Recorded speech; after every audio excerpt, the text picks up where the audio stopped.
Are you ready to rewind? Take a nostalgia-filled ride back to a simpler time. It's Acid Wash Memories, a retro pop culture celebration. And now your hosts, Joe Murata and Michael Quinn. Hello, everyone, and welcome to episode number 89 of Acid Wash Memories, a retro pop culture celebration. My name is Joe Murata. That is Michael Quinn. Hello, Howdy, Michael. This week we're opening up the vault again, as those of you on our Facebook group were made aware. Real life sometimes intervenes, and we go to the vault, Michael Quinn. Cue door opening noise or something. Yeah, that. That's the great sound effects you've come to expect here on Acid Wash Memories. But this time we're looking at Suburban Commando, which obviously Hulk Hogan, known for his acting. Yes. And his movie career. Very famous actor, politician. Yes. Also extraordinaire, really. Wrestler. He's really a Renaissance man, if you will. He's done it all. He's done it all. Like deodorant commercials, like, you know. He yelled at the Muppets that one time. Anything less would be uncivilized. That's correct, Michael Quinn. But thank you guys for being with us here. Anything less might make your day better, actually. But we really do appreciate you for being with us here. If this happens to be your first episode, normally we're not opening the vault. Normally it's a fresh new episode of a retro pop culture topic. You know, we've talked with video games and foods and television shows, all sorts of things. Yeah, foods. Yeah, foods. Yeah, foods. You know, foods. And you can find the other 88 episodes where, Quinn? In the archives. In the archives, you can do that. And again, join our Facebook group. It is called Acid Wash Memories on Facebook. So the reason why we have a vault is because Quinn and I, starting in 2016, have been doing a wrestling podcast as well on a completely different feed. Yeah, completely different universe, canon. Whole different canon. Yeah. Right, unrelated to Acid Wash canon. Yeah. But every 10 episodes back in the day, we would do a wrestling adjacent episode or occasionally like a holiday special. Of just something that's kind of wrestling. Tangentially, as we say here, right? Barely. Barely. And for the holidays of 2019, that's December of 19, we did a full-length review of Hulk Hogan's second film, Suburban Commando from 1991. Film. Now, this did, to be fair, got some good people in this. We got Christopher Lloyd. Yeah. I was frozen today! Which people only know because in the coming attraction on Turtles, like this always plays. That and Step Kids. Yeah. And then we also had Shelley Duvall, the recently departed Hi, I'm Shelley Duvall. Hi, I'm Shelley Duvall. And I gotta say, I mean, you're gonna hear us talk about it 5 years ago. Historically, though, since I've seen this movie, this movie's fine. It's okay. It's not good. I mean, it's not something you like seek out as an adult human. No. You're like, not even as an adult. Everyone, this is like a classic. It's like Home Alone or like Miracle on 34th Street or something like that. But it's not offensively bad. Can we at least agree on that? It's not that bad. He's a Suburban Commando. That's the thing. He really is. So we hope you guys enjoy this. As we usually disclaim when we do these Vault episodes, this is 5 years ago. We don't know what we said. I have no clue what's on this. Like, we want to hear your comments, but just remember, if you're reacting to something that we said, like we just said it, we didn't. I don't know. Yeah. So, well, you're probably right. We'll give you the benefit of the doubt. You're automatically right. You're automatically right. There you go. If you have a big point to make and a correction, you're right. Yeah. We're just saying it now. You're absolutely correct. So obviously now Quinn and I are going to sit here and we're going to listen to this whole thing. Yeah. And then when I'm just going to just get the popcorn out. Take your shoes off there. Just make rest. sure you turn the mics off while we're listening so people don't hear my munching. Yeah, we don't want to hear your munching. Yeah. All right, folks. Well, munch on what you need to. Here comes Suburban Commando. But yes, Suburban Commando won the poll here. Now, this features noted actor Hulk Hogan. Right, the top actor in all the world. And he was really lighting it up in 1991 in the acting department. Yes, SAG award-winning. No. Yeah, but, SAG member, possibly, maybe. Maybe, probably. Do you think Vince got a SAG card just because Hulk was in SAG too? Yes. Yeah. If I had to guess way off the top of my head, yeah. Ridiculous. Now, obviously, this is not Hogan's first full-length film. He had a rather notable appearance in Rocky III as Thunderlips in the flesh. Yes. Against Rocky. Thunderlips is here. In the flesh, baby. And then they parlayed his fame from being in the wrestling so famous to No Holds Barred in 1989, which we reviewed incidentally 3 years ago. That's a Christmas special as well, right? Yes, it is our first one. Now I think at the time we also reviewed the movie The Match. when we did No Holds Barred. Yes, right. We did. He's a double athlete. He can act and he can match. So. He can act and he can match. Right. Yeah. Now that movie, obviously, despite the WWF like forcing all of their wrestlers to go on screen and be like, it's the best movie ever, and forcing Bobby the Brain to go watch it on prime time, which he didn't really want to. That's one of the better prime times with the two of them. What's weird? No, but I just walked through here like that. He's the president of the World Wrestling. He's here with his lovely bride. Did you see his lovely bride? Yeah, Bow Wow City. Will you stop?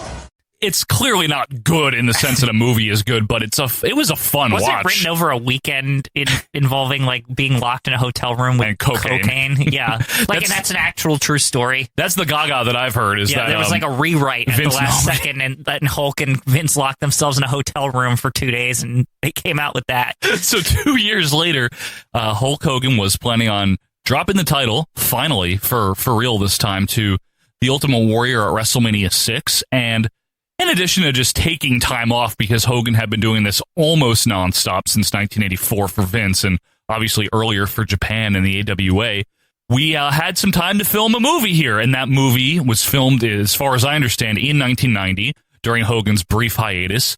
And that movie was Suburban Commando. Now, from what I've read on the internet, and that means Wikipedia, it's a good site. Yes, that this movie was originally developed, Quinn, with Arnold Schwarzenegger in mind. Actually, that makes a lot of sense based off, like, the plot is actually, like, sort of coherent. Yep. And the person he'd be playing again, his buddy would have been Danny DeVito.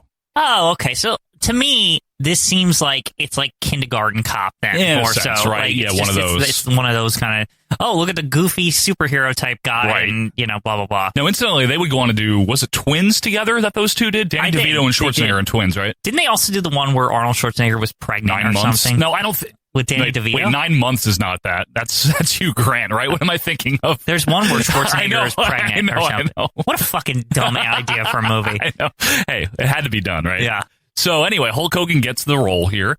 But one of the things about it is it was distributed by New Line Cinema, who obviously Quinn's going to have a story for that in a minute. But New Line Cinema, to me, anytime I think New Line Cinema, I know they've made a bunch of other movies, distributed movies. I think Ninja Turtles. Right. I don't know about you. I think of a couple of ones. Ninja Turtles, like the Austin Powers series. Okay, there you were go, like all over that shit. Right. Just basically like all those, I want to say like Far East related movies. Like I think they did, what's the one with Jackie Chan and Rush Hour. Chris Tucker? Rush Hour. Yeah, I think they did that. Those are good. Yeah. I like those. A lot of action movies, a lot of kung fu. That kind of thing. Anything Kung with Fu, that. I feel like New Line Cinema, they were the place to be in the 90s. Right. The classic blue with the strip of the film strip thing that kind of wore away after like 2003 or now something. Now they're Old Line Cinema. Yeah, I don't know. What I mean? It's not new anymore. It's not, you get it? Hey, they don't need to brag how new it is anymore. Just Line Cinema. Just Line Cinema. You know what Mr. T's favorite kind of kung is? Kung Fu. Yeah, that's true.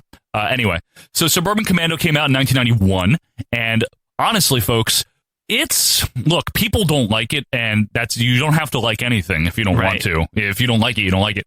I didn't mind watching this, to be honest with you. Yeah, and when we sum up what we think of it at the very end, I was kind of like, it's a Hulk movie. Yeah. But it's also like, it's somehow not worse than No Holds Barred. It's not worse than No Holds Barred. Because that thing is a piece of shit. Like, this is at least, there's some competent actors in here, like, that are there's like, a couple, that aren't like, they're people who did better stuff before, but they're kind of holding down the fort in this movie. Right. Let's put it that way. They're anchoring it. There's no tour de force performances in this or anything like that.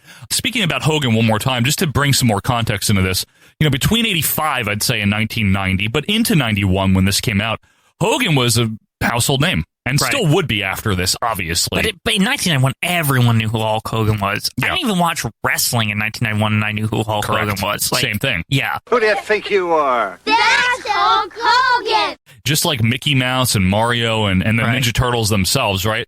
It just kind of permeated the culture, and people, whether they wanted to or not, whether they had any interest in it or not, they knew who these people were, and Hulk Hogan was one of those people that most people just kind of knew who he was, even if they He's never the wrestling guy. Yeah, right.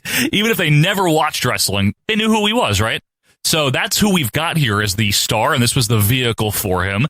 So without any further ado, why don't we present to you for this holiday season OVP's review of Suburban Commando from 1991. So I want to start with a true story. A true story. I thought, Joe, for many years, I had seen this movie, and only to realize I had just seen the trailer like 400 times in the beginning of the Teenage Mutant Ninja Turtles 2 VHS tape. Right, yeah. Which made me thought for years, maybe until I watched it, like today, like for this review, that I had seen the whole movie. But you hadn't? No, I'd seen a bunch of it through trailers.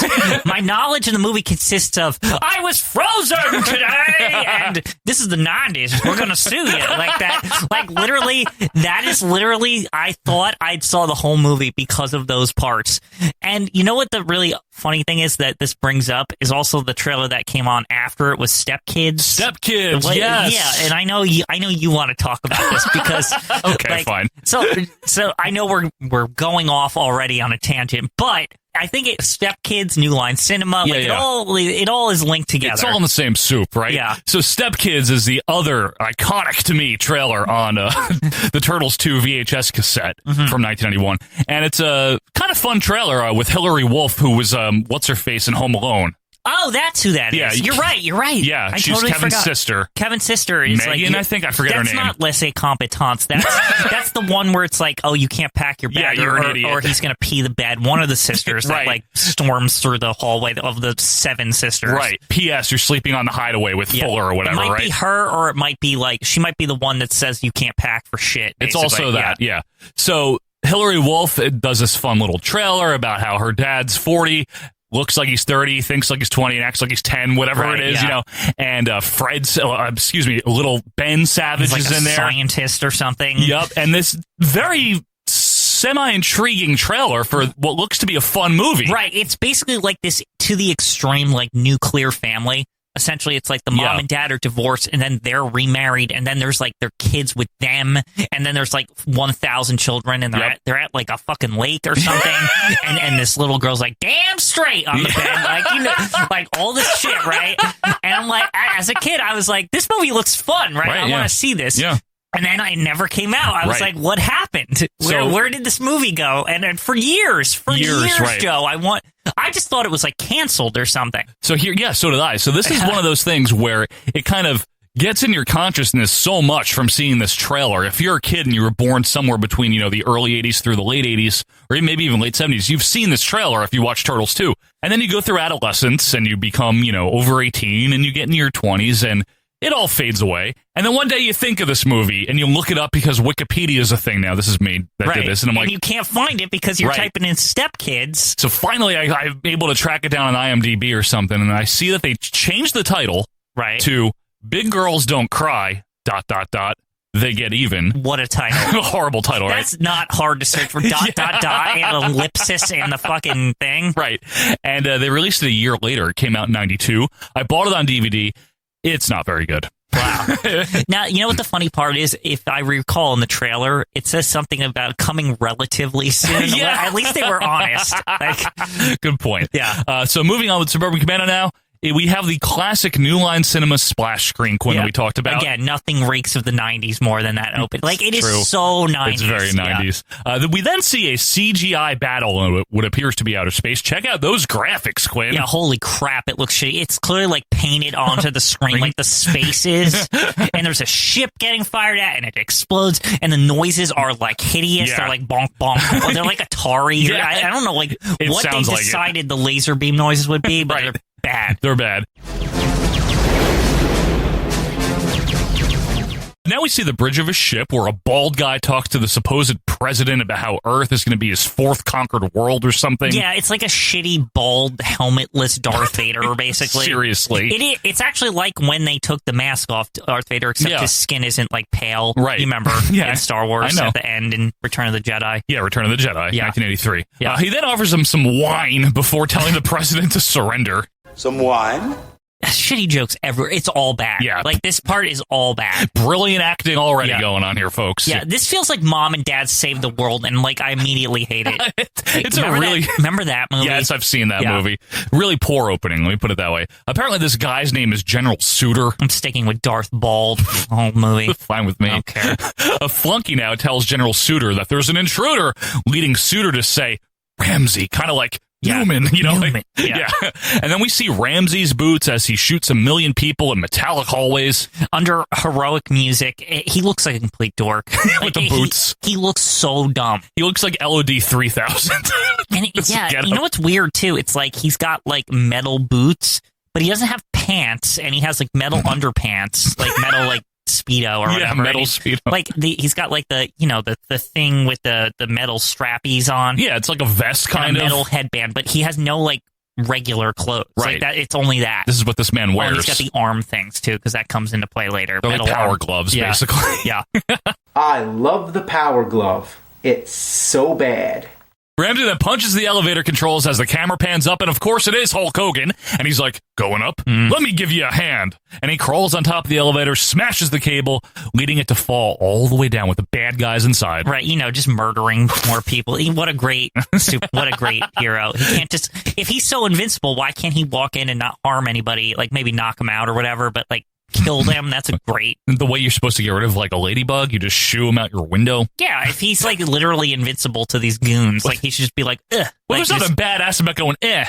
They even say he's get out of here, you bad guy. They later establish that he's essentially bulletproof. Like they too. do. Like, we get a little bit of that. Again, there was no purpose to killing these people. It's a fair point. Ramsey barges into Suitor's area, gives a big boot to somebody, Irish whip to the glass skull display. Why is that on a spaceship, by the way? It's like this setup. It's like the background to like a Kuma stage in Street Fighter Alpha 3. I'm not kidding. Like it's like skulls on sticks or something. Spiky sticks. Yeah, it's really dumb. Why does this guy just have that in his ship? It's just like on the bridge too. Yeah. Like it's in like the back of the bridge, like in a corner. It's like some people have aquariums in their houses. That's his skull display. It's exactly.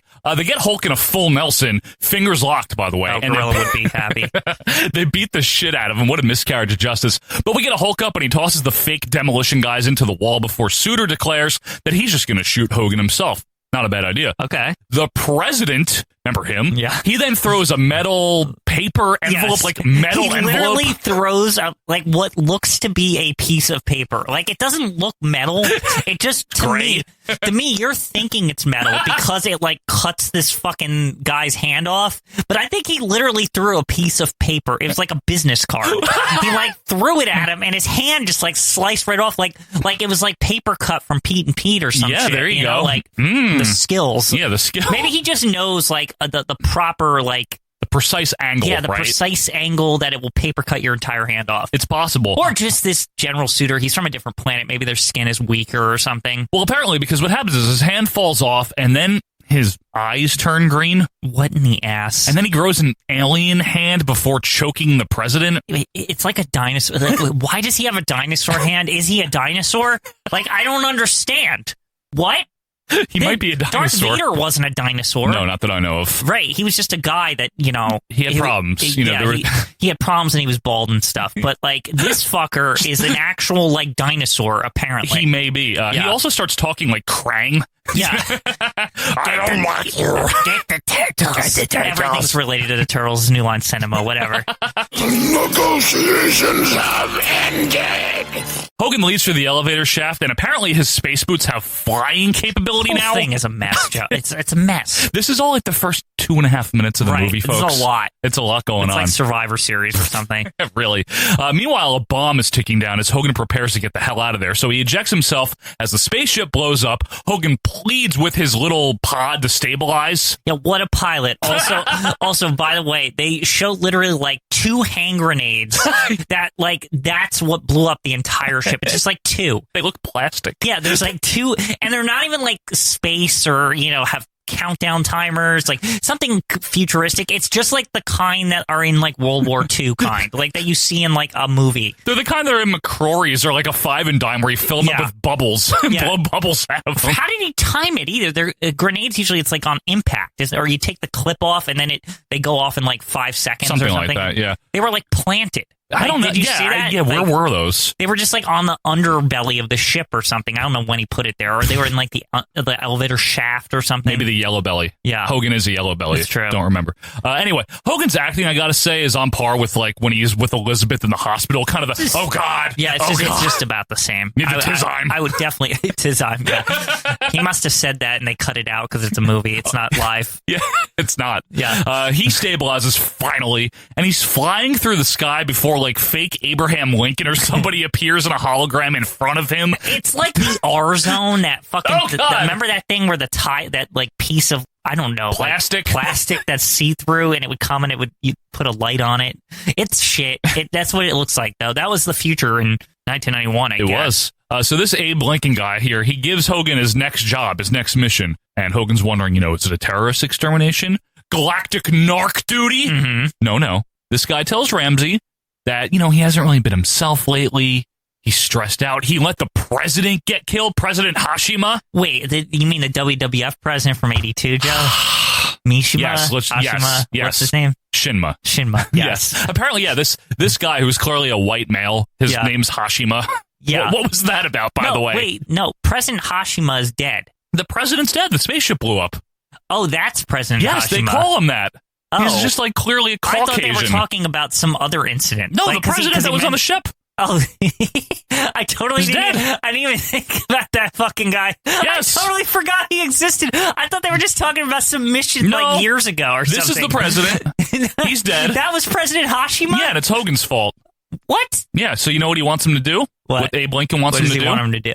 He wants him to land a ship, recharge, and relax for 6 weeks. Right, that's the reason for this entire movie. There right? you go. There it is. And now, like some 4 minutes in, Hulk Hogan suddenly flashes, like the name Hulk Hogan in text. Just in case you didn't know. Yeah, flashes across the screen as Hogan's pondering what he's going to do for 6 weeks. Why did they choose now to put Hulk Hogan on the screen? What are these choices? I don't understand the directing or whatever. Whoever decides who's in charge of putting the credits on the screen, because it's just a weird time to do that. Who is that actually? Yeah, or just the director decide I want them here? Maybe, right? Yeah. I mean, I know there's ways to use credits, to have the most impact, but I would have figured when you first pan up to him, right, and see his face, and then you have his name on there, and he says a wise ass line. Well, maybe they wanted you to be confused about who it is until he gets in the spaceship and it's just him. What, someone's thinking maybe that's Robert De Niro at first? Perhaps, yeah. Maybe they won't turn the movie off or leave the theater. They're like, that could be Robert De Niro. That could be Paul Hogan, maybe. Yeah. I don't know. So anyway, Hogan sees that he's going to have to be landing towards Earth, leading him to say, I hate Earthlings. I hate Earthlings. Yeah, don't worry, Rick, or whatever your name is. We hate you too. Rick? Rick. You don't even care. You don't know, do you? It's Hulk, but Rick. I don't know what his name is in the movie here. Shep Ramsey. Does it matter? No. Yeah. You think I'm not going to call him Hulk Hogan for the rest of the movie now? Rick. So anyway, we cut to a guy welding in his garage here on Earth. And guess what? It's Christopher Lloyd. That's Great Scott. Great Scott. There he is. His daughter comes in and says that mom says it's time to go to work. Hogan, by the way, there's this weird ass rap song playing under this. What is this about? And Hogan has voice samples in it. Yes, it's hideous and I hate it. It's literally like, I'm going to Earth and I'm going to eat a snack. It's brother. And it's terrible. It's so bad. It's really, I crashed my ship and I'm going to eat chips. It's terrible, folks. It's a nice place to live. But I wouldn't want to visit. Such a nice place to live. Nah. It's kind of good, though. we gotta get that on CD, I guess, or something. Yeah, CD. So Doc now takes his welding coat off, and he has a shirt, tie, and suspenders under it. I thought that was actually funny that he just whips off that thing, and it's like time to go to work. Dressed like Niles Crane under there. He wanders into his kitchen while his wife wants to ask him to get a raise so they can pay bills. Yeah, and by the way, his wife is Shelley Duvall. She's in this. Yeah, Shelley Duvall. You've heard of her, right? Hello, I'm Shelley Duvall. Yeah, hi. I've heard of her. Hi, Shelley Duvall.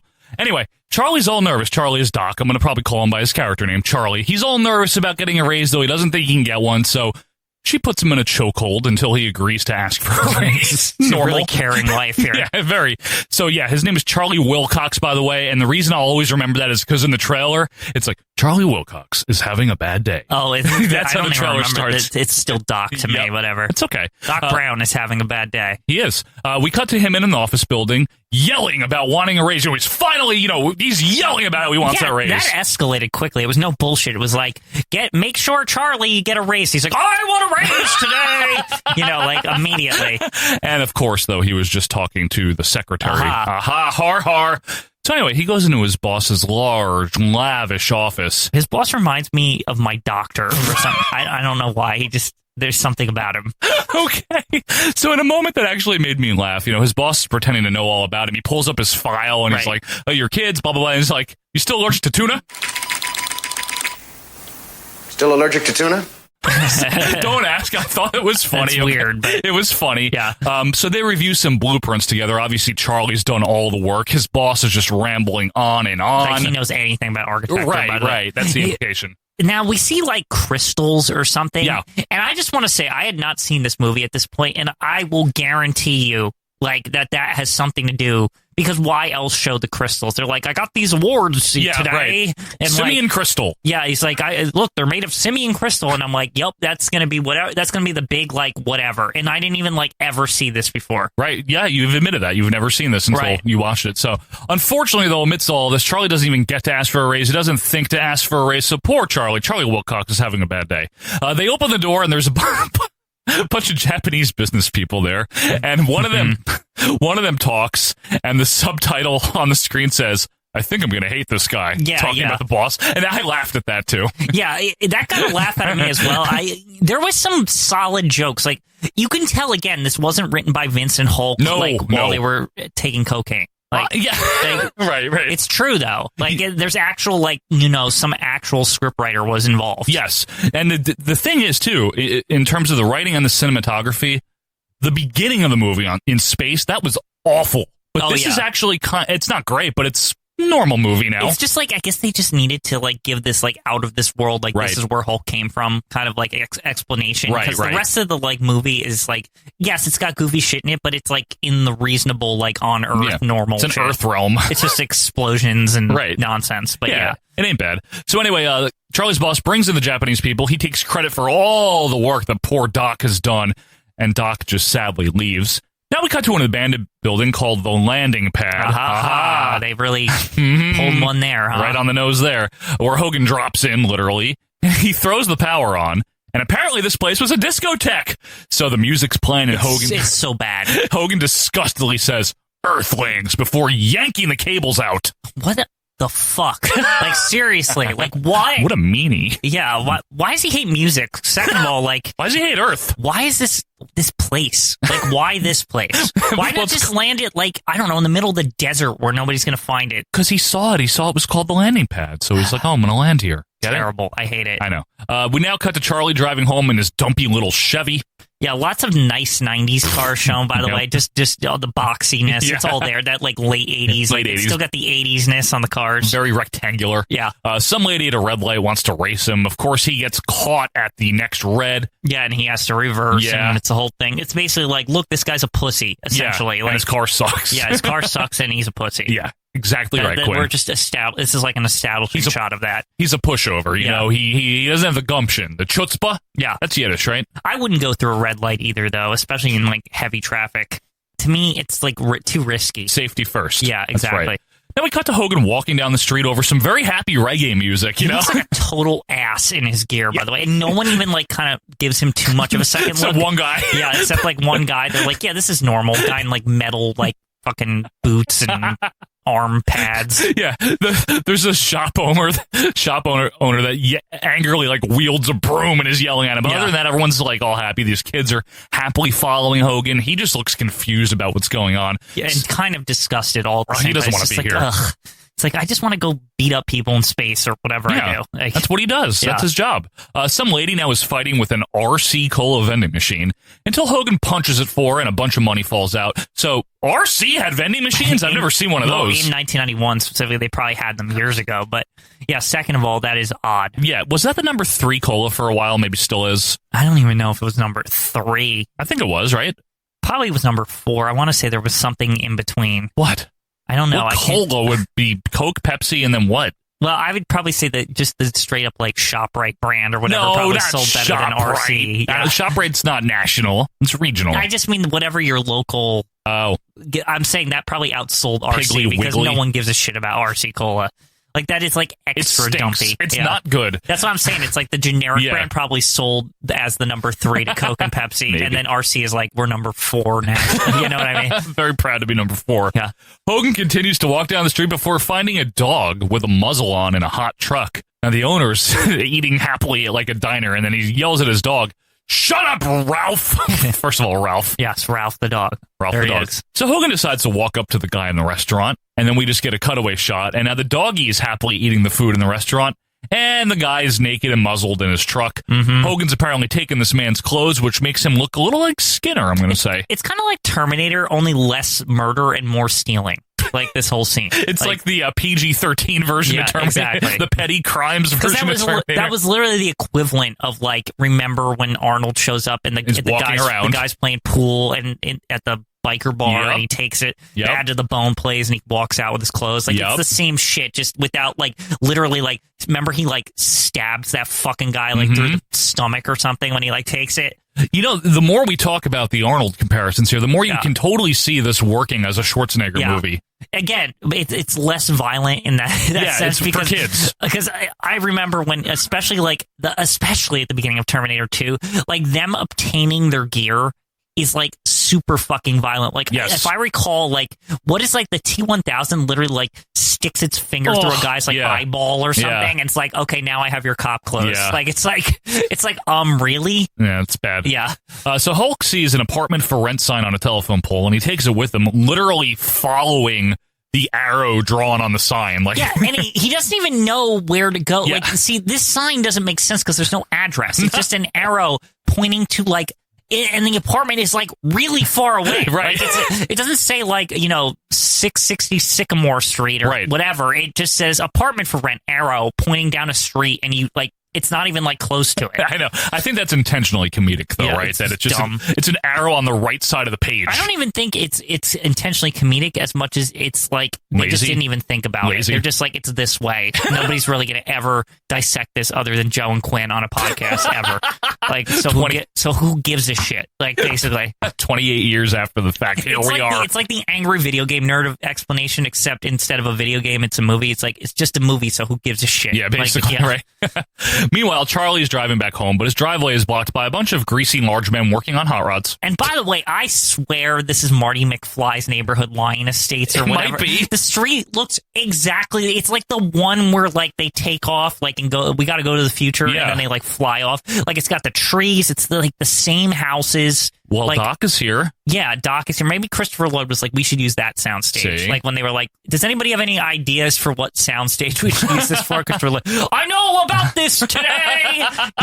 And he's like, go to that one. Maybe they did. Yeah. Now a speeding Firebird almost runs Charlie over. What in the ass is this neighborhood, it's like by the way? Paperboy or something. You might and you're like avoiding shit. There's a guy doing breakdancing in the street. Guy walking on his like doing a handstand through the fucking street. Angry old ladies. Yeah. Anyway, some old army neighbor now heckles him from his front lawn, like sitting in an abandoned army jeep and drinking brown liquor. Seriously, he's just the Mary Poppins Navy guy, but army instead. It was so original.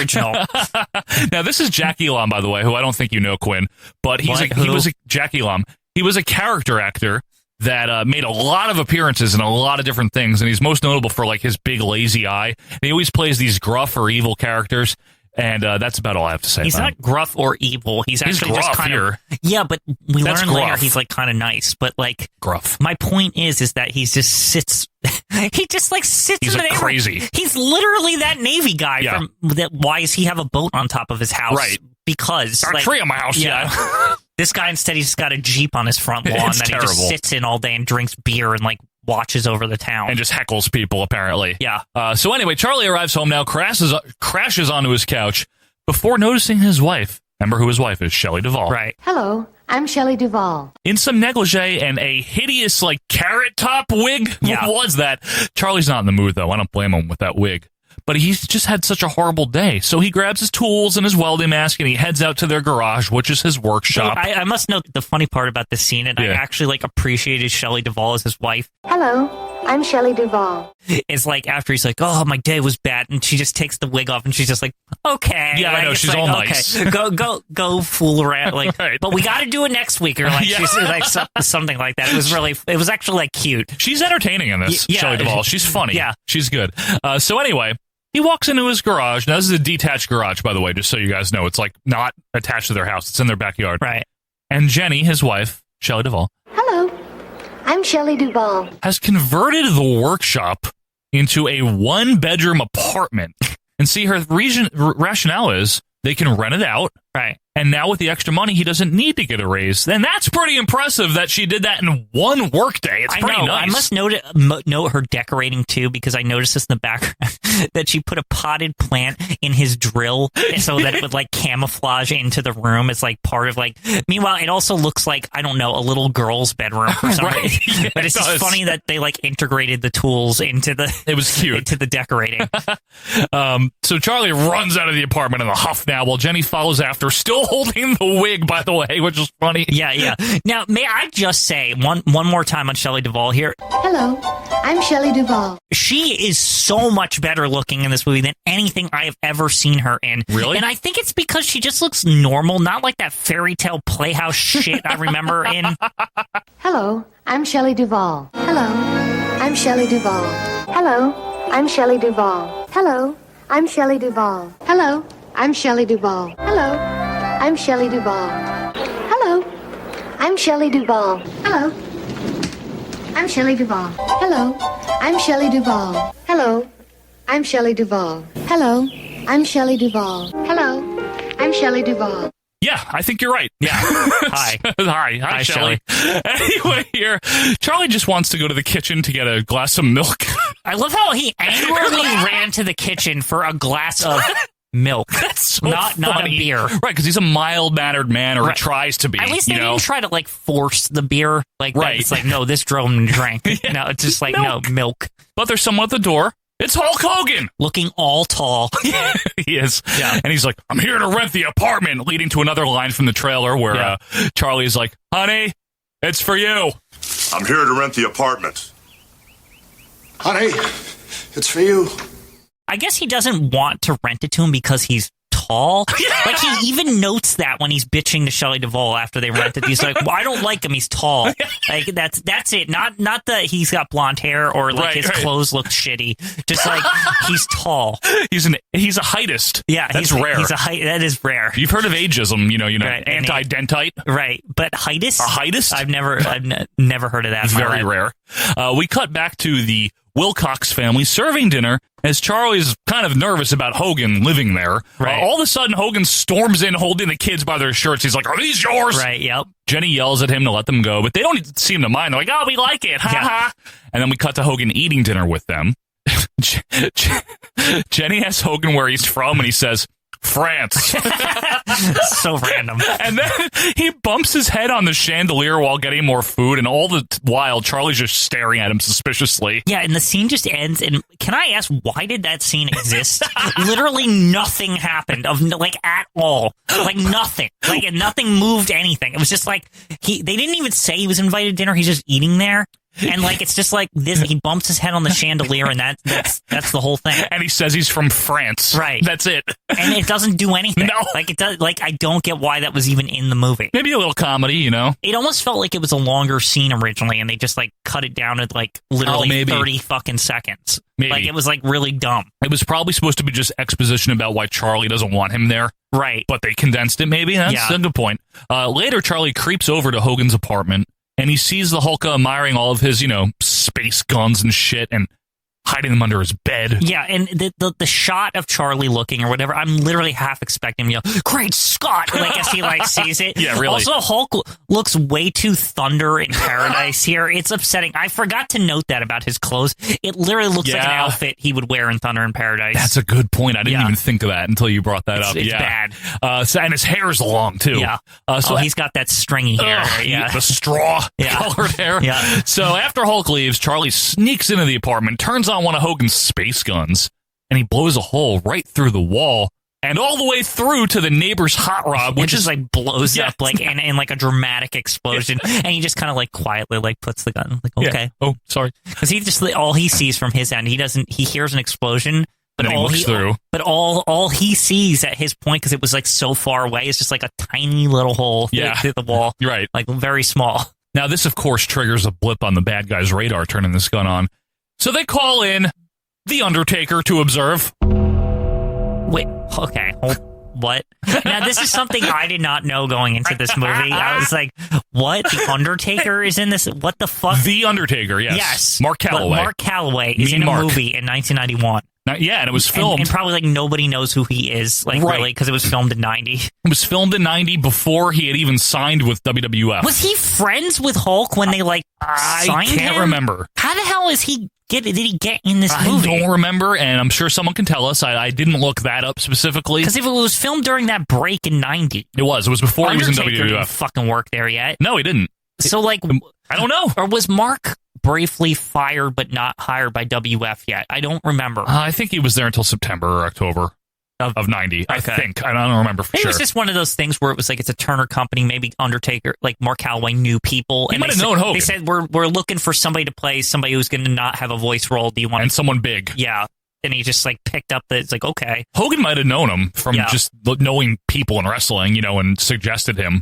I have to go back to that Undertaker interview actually, because he mentions how he signed up for WF. And like he said, like it was like all really quick. It was basically like somebody at WCW said he didn't have a future, and he just was like, okay. And then like he Right. he was like, let me call Vince McMahon and just see. And then they just were like, yeah, we could use you. In his normal happy voice that he has on the interview. Right. Hi. Because he didn't have the Undertaker character Hi, yet. Vince. Yeah. Can I work for you? He hadn't died yet. No, he wasn't This dead. happy Undertaker thing is very unsettling, I know. by Well, the it's way. been a long time since he's been happy. Yeah. Back to Charlie now, who's hiding the gun again. His police sirens can be heard in the background. Undertaker and his crony, meanwhile, angrily leave in search of Hogan. Charlie, meanwhile, back to him, is shaving and talking to himself in the mirror, and he's like, I've got Darth Vader living in the back of my house, for Christ's sake. It's weird that he said that specifically because of Darth Maul. Like, it just threw me off. I was like, did he hear me? Yeah, he might have. Charlie rationalizes that he'll simply just tell Hogan there was a mistake. He'll ask him to leave. So we got to Hogan working out with whatever those parts are. What is he holding when he's working? Okay. What is that? So what he's holding, I actually had to pause to look at this. I was hoping you would. He's holding the equipment that Charlie, the drill and everything. Like the drill and the like the saw or something. He's holding Charlie's. He's holding the entire. These are like gigantic pieces of equipment. I guess they like. I can tell what they did. They like shrunk them down. Yeah. So that they look small compared to Hulk, and he's just lifting them like they're like weights. Ah, okay. That's what it is. That's what he's working out with. So he's about to ask Hogan to leave, but you know what? He's got to get those kids to school. Meanwhile, Jenny is screaming inside the house. So Hogan runs in for the rescue, but apparently, though, she was just yelling while watching the Marsha Warfield show. What is... Okay, do you know anything about this? I didn't look it up to see if it was real or not, but Marsha Warfield was Night Court. She was the bailiff on Night Court. Do you think they just hired Marsha Warfield or whatever, and then just is it this one of those situations like Angels with whatever Filthy Souls? With Filthy Souls, where they just filmed 5 minutes of a fucking talk show and played it? You know what? I'm looking at it now. It was actually a daytime talk show. Oh, it really existed. Okay. On NBC from 1990 to 1991. Oh God!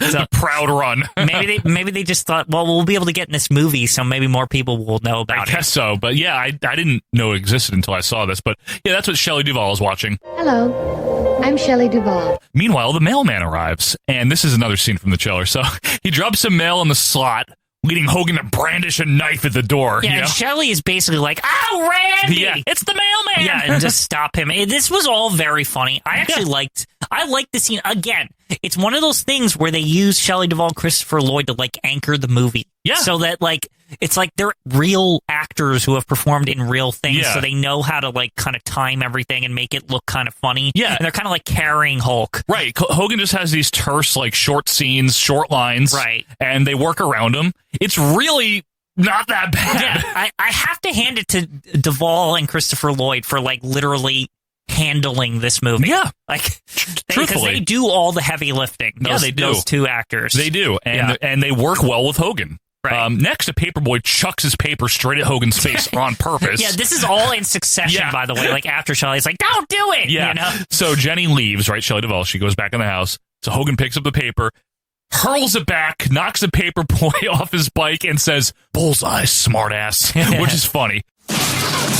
Bullseye, smartass. That was I pretty laughed. good. Yeah. I mean, I'm not going to lie. This whole like comedy of errors with Hulk Hogan getting hit by stuff Yeah. and like thinking there's danger, Right. like was amazing. Yeah, it's fine. Now we cut to a bunch of kids skateboarding, and Quinn, one of them, and I know this, is definitely the kid from Full House that says Lord Crane a bunch of times. Like, you are the evil Lord Crane. And that episode with Michelle or whatever, at like her birthday or whatever. That's a different episode. I don't know, but the DJ's point babysitting the him. point is that a kid says Lord Crane. You are the evil Lord Crane for Dimension X! If there's anything like a 5-year-old should know in 1990 when that episode was, is who the fuck Krang is. Yeah, not Lord Crane. How did he fuck that up? Like multiple times too. He You says are Crane. the evil Lord Crane. I think I remember this episode. It's when Danny's dating somebody who has kids. Nope. And they hang out. No, with, it's are you not. sure? DJ's babysitting the kid that says this. Danny, meanwhile, is playing poker like all dirty with Joey and Jesse and some Good job. Maybe later you'd like a handful of ice cream. I'm not making it up. Why is DJ babysitting if the adults are there? That doesn't No, make she's any at the sense. kid's house. Oh, okay. Babysitting the kid. Gotcha. They have to put butter on his hair Oh, to get him out of the stairs. I'm not making his it up. head's caught in the railings. Yes, Okay, see, now you know. Okay. And that's where he says Lord Crane. Right. Lucky catch, Lord Crane! Crane. Niles, come now. Oh, come now, Niles. They ask Hulk to try skateboarding, Lord Crane, and of course he falls on his ass like he's Harry and Marv or What a something. doofus. Like literally, it was one of those. Whoa, you know, one of those. Like he's Bad News Brown or something. Lord Crane says, even my mom could stay on longer than that. And they were like, hey, you really told him. Yeah. So Hogan's response is to throw the skateboard like 10 miles away and then growl as the kids run away, which is kind of funny. And then that old colonel over there, you know, the Jeep guy, he's like, great strength, piss ass balance. So Hogan runs over. He's like, hey, how are you?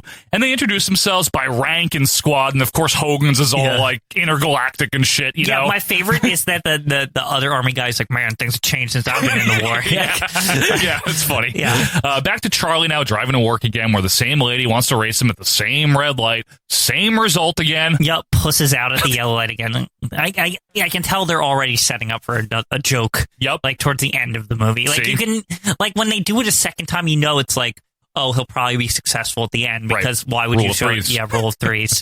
Exactly. Cut back to the Colonel and Hogan like happily sharing war stories, which I thought was nice. Yeah, this was actually like I liked how this like turned out because I just thought this guy was going to be a pain in the ass with like stupid one-liners the whole movie. Instead, he's just like Hulk's friend.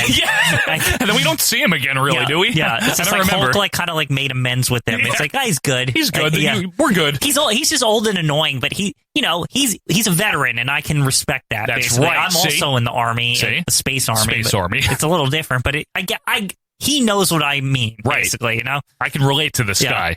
Charlie arrives home again, and his driveway, of course, is again blocked by the big fat asshole hot rod And guys. by the way, that was a quick 8 hours. Like they showed him going to work, and he like immediately, it's like, honey, I'm home. Like you know what I mean? Like it's just like instantly. Like all that happened in the meantime was Hulk talked to that guy on the Jeep. What was he all literally day, I guess. sitting with him for 8 hours? You know what? Yeah, that's the implication. Maybe they cut out like a non-essential scene again of Charlie at work. There's a lot of like the timeline is sometimes it just skips so fast that it feels like that there actually was supposed to be something there. Maybe they wanted, because this movie was 90 minutes flat, maybe they wanted to get it down to 90 minutes. They must have cut out some stuff. Maybe it was running at like 105 or something, 15 extra minutes, and they just chopped it out. Because, that was abrupt. It's like, here's him driving to work. Here's Hogan talking to the guy. Charlie's home. Right. Nothing else. Literally nothing else. So anyway, the fat guys laugh at Charlie, but Hogan decides to calmly pick up one of the hot rods, move it out of the way. Yeah. So then... I must note, Hogan, right before he does that, he goes, that's not right. Yeah. I like that they keep, like, establishing that, like, as, like, much as all of this annoys him, he's a good person. Yes. Like, that's it. So fascinating to me for some reason, because usually in movies they just try to make him edgy and badass. Right. It's just like, no, I can't stand for that shit. He's got to be a man, Quinn. Right. He can't let it slide. And he's not going to let this hot rod shit slide. No, that's right, because he doesn't like Piper. Right. Yeah, there you go. Thank you. Anyway, the fat jerk and Hogan have that famous exchange from the trailer where we'll sum it up as, what are you, nuts? This is the 90s. We're going to sue you. What are you, nuts? This is the 90s. We're going to sue you. Right, after Hulk thinks that they're going to like beat him pound up. my face in. Yeah, exactly.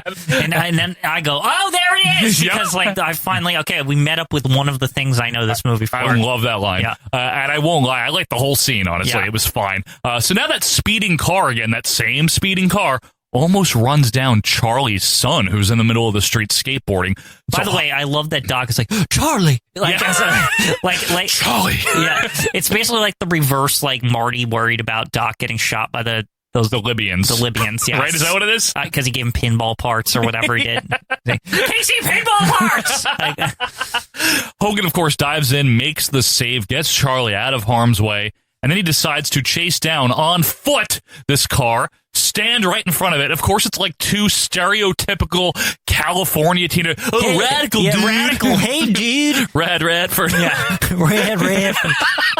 That whole shit, yeah. So Hogan flips the car over, takes the door off, and yanks the kids out of there. He beats the shit out of this car too. And those kids deserved it, by the way. That's right. Safety first. He throws them out of the car and they just run away. And so Hulk is just like, fuck this car too. It's like, you don't get to drive it now. So it's like he turns it over and he rips the door off and spins it, and he just leaves it all fucked up in the middle of the street. Like, it's great. It is. It's like what you want to happen to kids who are irresponsible with cars. It's like, they're not getting hurt. It's just like, chase them away from their car and fuck their car. Right. It's like, you don't get to drive it anymore. Well, especially if they're going to almost run over your landlord's son. Right, exactly. It's a common problem. Yeah, this always happens. Back at the house now, Jenny has made Hogan a chocolate cake in celebration. Kind of to thank him. Thank you, yeah. Hogan, of course, eats it, just ripping it with his bare hands. He notes, you eat this crap? Yeah. He says that. And I eat this? Yeah, and the disdain in his voice when he says this almost to me came off like he has disdain for the obesity of America. Like, I'm not kidding. That's went through my head. Like, it's like that man, humans eat this fattening shit. Right. Like, you know what I mean? Like, it just pissed him off. Just and it was very slyly thrown in there too. It was not acknowledged by either of them. They're just like, yeah, it's good or something. Like, that's that's the most they respond to it. It was just a little one-liner real quick, you know? So Charlie now sets a timer to take a horrible picture of all of them, of course. And I must note the kid Mark or whatever, he looks like a total dork, but he's wearing exactly what I would have worn in 1992, a big fucking shirt and you know what I mean? And he's got the fucking bowl cut and everything. Like every early 90s, 7 to 8 year old, what they look like. Yeah. Because I looked exactly like this kid. So did I. Yeah. It's nighttime now, and some lady has her purse stolen in the parking lot. Until, of course, Hogan grabs the guy in a fireman's carry and retrieves the lady's purse. He's so nice. It's such a good change of character from WF, you know? He's such a dick. He's always I'm a good guy because I say so. Here, he's a good guy because he's actually doing good things. That's true. Yeah. I mean, we thought in the beginning, what's this guy's deal? But apparently Darth Bald is a very evil man. So anyone that works for Darth Bald is an evil man. Hulk's character in this movie, it's very the only problem with him is that good and bad are very black or white to him. Right. So it's if you're just doing a bad thing, no matter what the circumstances, he will address that bad thing as bad. Right. Even if you were doing a bad thing for a good reason, Hulk wouldn't know that wouldn't compute to Ripley or whatever his character, Richter, what's his name? Give me another guess. Rickster. Yeah, that's what it is. Now, Charlie was following Hogan the whole time, of course, because he's still very suspicious and wants to see what this guy is doing. So Hogan gets a little too close to a talking car alarm, so he rips the alarm out. Car alarm. Yeah, and then the robot alarm's like, no, you can stand as close as you like. In fact, take the car. Let's talk about this. Begs him and all humorous. Get it? This is actually an okay scene until the next part. Yeah, Hogan steps on it, and it says, I've fallen, and I can't get up. An Urkel joke. Are they for real here? What? They had to rip that off? Yeah, I hated in the early 90s when other people would rip off that one fucking stupid Urkel line. Is Cinema somehow connected to Miller Boyette in some weird reason? But remember, that's not even really an Urkel. It's from the Life Alert commercial where the lady's I've fallen and I can't get up. I've fallen, and I can't get up. That's true. So I always forget that Urkel like owned it basically because he did it too much. Exactly. So then other people doing it because Urkel did it or the lady did just stop. But I did find this whole scene to kind of be a comedic version of stop, Dave. Yeah, I think that's what they're going. Yeah. There's a lot of this like I felt like the beginning, Joe, was like, yes, it was a knockoff of Star Wars, but at the same time, it was also like a derivative knockoff of Spaceballs. Yes, like, that's what I thought. You know more. what I'm saying? Yes, like, there's a lot of tributes here, a little tips of the cap, a little nods to other things, which is common for poorly made movies. Right, honestly. exactly. I mean, truthfully, can't think of the jokes on our own. We'll just take it from another comedy like Spaceballs or fucking Urkel. Yep, Urkel. Which Urkel, that's the second double derivative then, because it's like literally like they took Spaceballs, which is a derivative of Star Wars, and Urkel's a derivative of the old lady. The old lady, yeah. I've fallen and I can't get up. Right, exactly. Hogan now wanders over to find a random mime in a box. What is this fucking town? Like, seriously, like, what? Why is this here? And it's nighttime and there's no one on the street. Who is he performing to? Like, they implied that this is that weird main street he walked through before. Mm-hmm. What is this clown show? I don't know. What the fuck is this town? It's late at night. There's nothing going on. It's just a main street in the middle of like some like California suburb. Like, right. It's not even like the city. It's just like, what? There's mines and fucking talking car alarms. Like, what is going on? Very strange. Hogan, rationalizes with himself that mime must be in a K7 force field, so he helpfully offers to break him out by punching the mime right in the face. He was good intention. and he, like, literally thinks he helped him. Yeah, like, he wasn't trying to be mean at all. He was kind of like, you're welcome, or whatever. Like happily walking away. Yeah. Yeah, he didn't mean to do that. Right. He thought he was being nice. And I can't believe I laughed at this. The mime's like, maybe I should stick to juggling to himself, which I'm embarrassed. Anyway, Hogan heads into the launch pad with Charlie close behind, and then he gets into his ship. And he's told that he still has 21 days until full charge. Now, I have to say this. I'm not sure, like, what he was expecting. The guy on the R zone or whatever, like, he literally told him it would take 6 weeks to recharge the battery. Like, why is he even checking? He's only been there for, like, 24 hours. Like, what? It's like checking your phone after, like, 30 seconds and you think it's like fully charged. Like, I'm not joking. Yeah, exactly. That's a good point. Yeah. Hogan sadly leaves then as Charlie sneaks in behind him, opens up the ship himself, gets in, has a horrible line. Speaking of derivatives, he's like, E.T. phone home. Like, come on, man. Horrible. And he said that like in his great Scott voice, kind of. You know what I mean? He was very great Scott about it. Hogan hears a sound of space guns, but of course, it's coming from the nearby arcade. Yep, there's a kid playing Afterburner. Very obviously, it's Afterburner. Yep. So he runs in and he's panicked. Hogan is. He's like, use your phasers. This whole like he's giving the kid tips and everything. Yeah, the whole thing is actually fun, and Hulk desperately like giving him the tips because he thinks it's real. Yeah, it's like, good. He's like, no, do this. Like, hey, spin it, man. Like, like he's talking to the kid like he's his equal too, which is actually really cute. And the kid's saying it back like, I can't do it. Yeah, it's like, no, use your phasers. And the kid's like, no, I'm trying. They failed. Like, like blah blah blah. Deflectors! Use your phasers! I can't! I'm in hyperspace! Then launch photon torpedoes! You're crazy! Dragon's a Zork! Photons to get more power! Impossible! I thought only Zenites could do that! My shields are failing! As unimportant and inconsequential as this scene was to the movie, it was actually really well done. Yeah, I'm not kidding. Even Hulk was good. Yeah, like it was actually like happy and everything. Yeah. So it gets dumb, of course, because Hogan takes a joystick, plays the game so hard that a white flag comes out of the machine. And it actually waves. I'm not Why?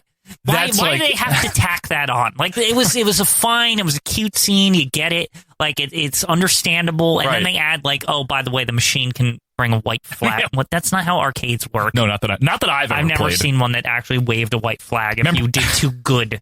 Like, remember when you beat the Simpsons arcade game and a white flag comes out? It's so dumb. So the kids all cheer Hogan for saving the galaxy. Now, I must know, why are these like 6-year-olds up this late? Like, literally, it's like, it looks like a birthday party at like a children's arcade. Right. Like, and like, it's like 6 to 7-year-olds, and Hulk's supposed to be out in like the middle of the night. If you remember. It's supposed to be really late. This doesn't make any sense. Like, everyone's supposed to be in bed. Yes. Like, what is this? This feels again like another issue of like the editing. Like they tacked this on like or something. Maybe this was the next day, and they combined it all into Hulk's like walk outside at night. You never know. Like, it's just really weird. It is. But Hogan doesn't seem to understand that this was just a game. They're like, yeah, you beat the game. And he's like, game? What do you mean? What do you mean, brother? It's real to me. Back to Charlie now tinkering around with Hogan's stuff. He finds Hogan's suit, the one we keep making fun of, the metal armor the dumb suit. Yeah. And he starts putting it on himself. He needs to stop. I know. Like, it's not his shit. Like, if he's such a good fucking guy, Charlie Wilcox or whatever, Doc, like, he needs to stop snooping around and, like, stealing shit. That's not nice. Like, it's like, first of all, he knows it's Hulk's spaceship. Like, he saw him, you know? Like, so what the fuck does he think he's doing? He's just like, I'm going to just go poke around, like, I'm going to break into the ship and take his crap. It's like, what an asshole. It's not very nice. At least Hulk was, like, nice enough to pay them to rent the fucking apartment.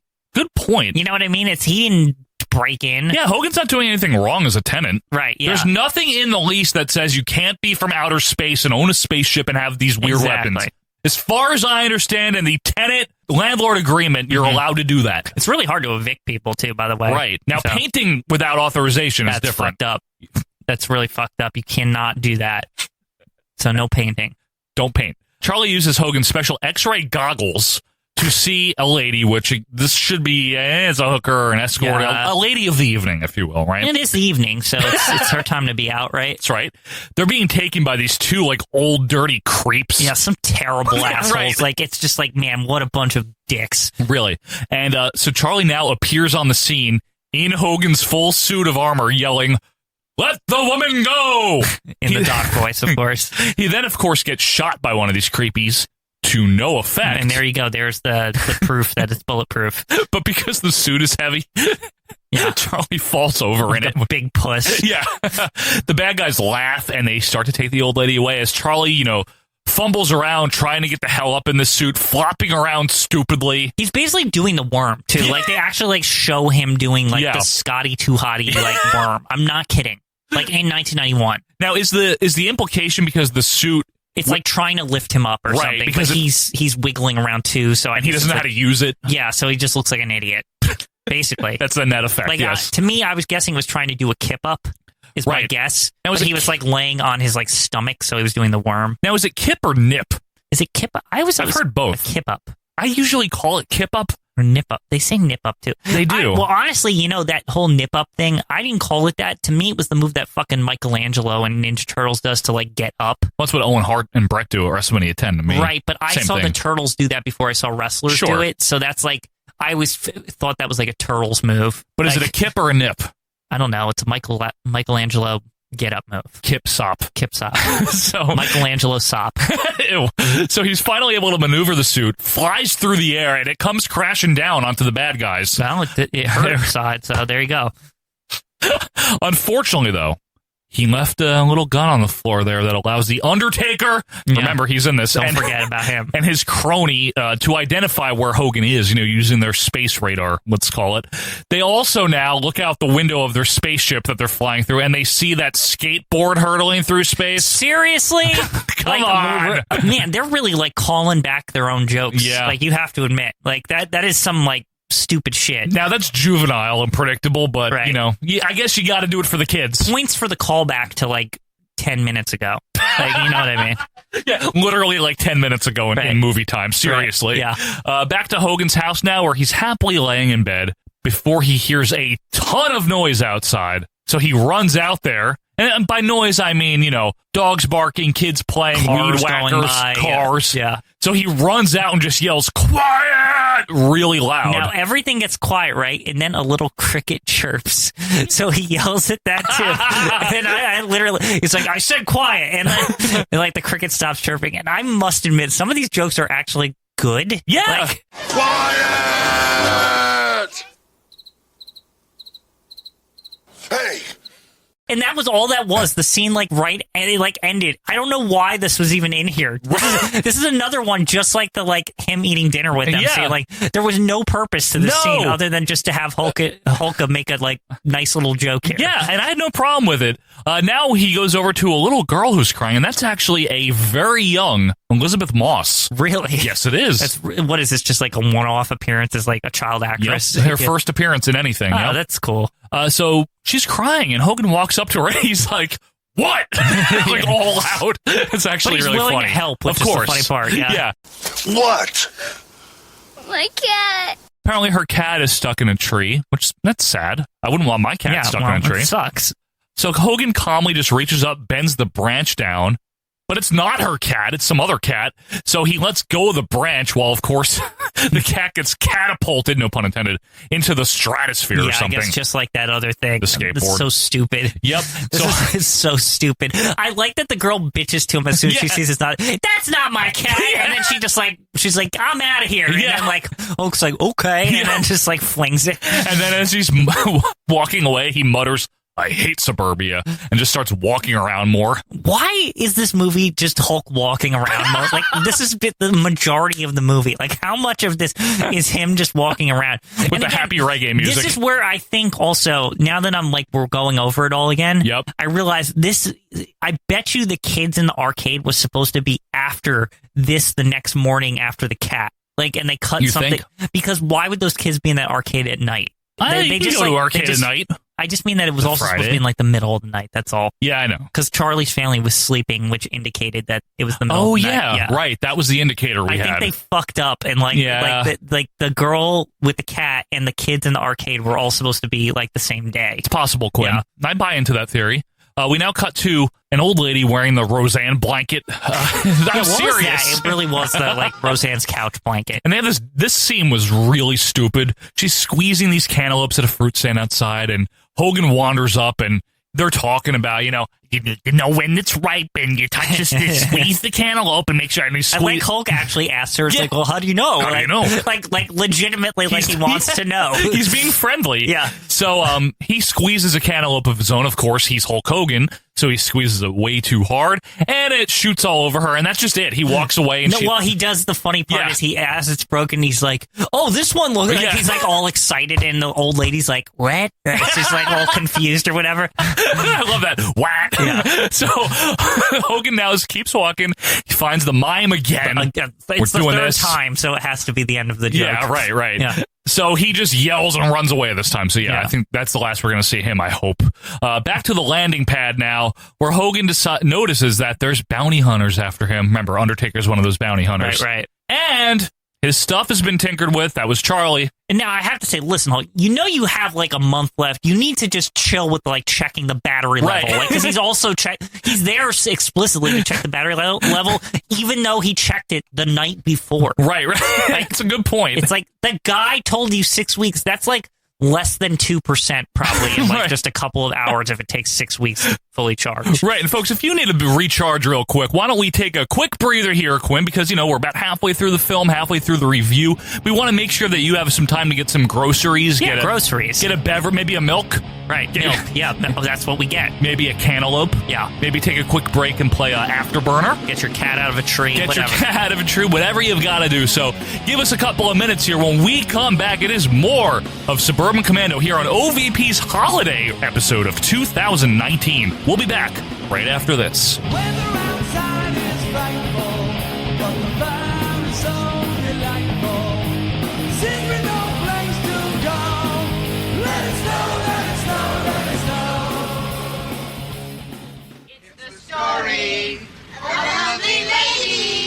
Once upon a time, my mom and dad got married and lived happily ever after.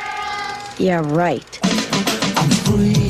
Children, this is your modern fairy tale. Would the mother and father of the girl raise your hands, please? Oops, there's another one. Gotta be quick in this family. My dad's almost 40. Looks like he's 30. Thinks like he's 20 and acts like he's 10. He's fun to play board games with. Right, what? That's news? Next, Mom meets Keith Powers. He's a rich widower with 3 kids and 2 Porsches. Sam, the printer broke down again. So I get 2 stepbrothers. Josh, he's the nice one, and Kurt. My beloved stepsister Corinne. I'm on the phone. And of course, my half-brother Sam. I tested it for dioxin. That doesn't clog your pores, does it? Meanwhile, back in San Francisco, Dad gets lucky and marries Barbara. Hi, darling. Must be a bad connection. Is that better? And eventually, I have a half-sister, Jessica. Jesse, you remember me. Lucky guess.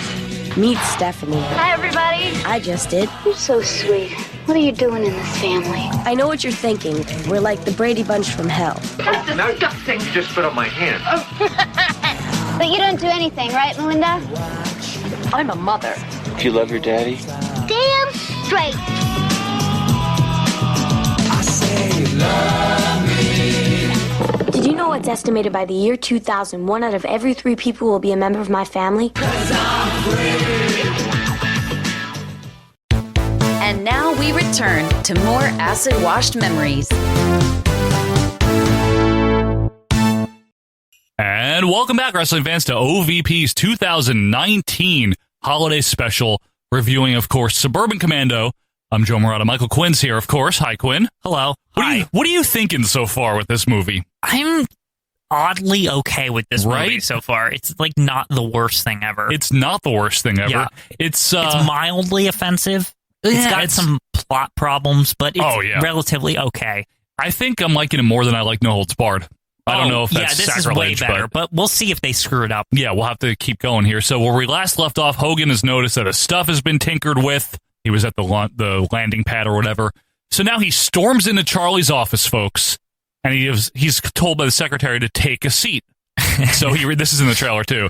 So he returns with like an entire bench over his shoulder. Okay, that was good. Like I think I remember that from the trailer also, and I also even just seeing this for the first time in years, like I actually laughed when she's like, "Oh, very funny." Like, and like, that's funny. And he's just like standing there, and my I think what made me laugh the most is like his face while he's holding it's the good. thing. Like he's like making a like sly like what a fucking asshole face. Like, and it's really funny. It is funny. Yeah.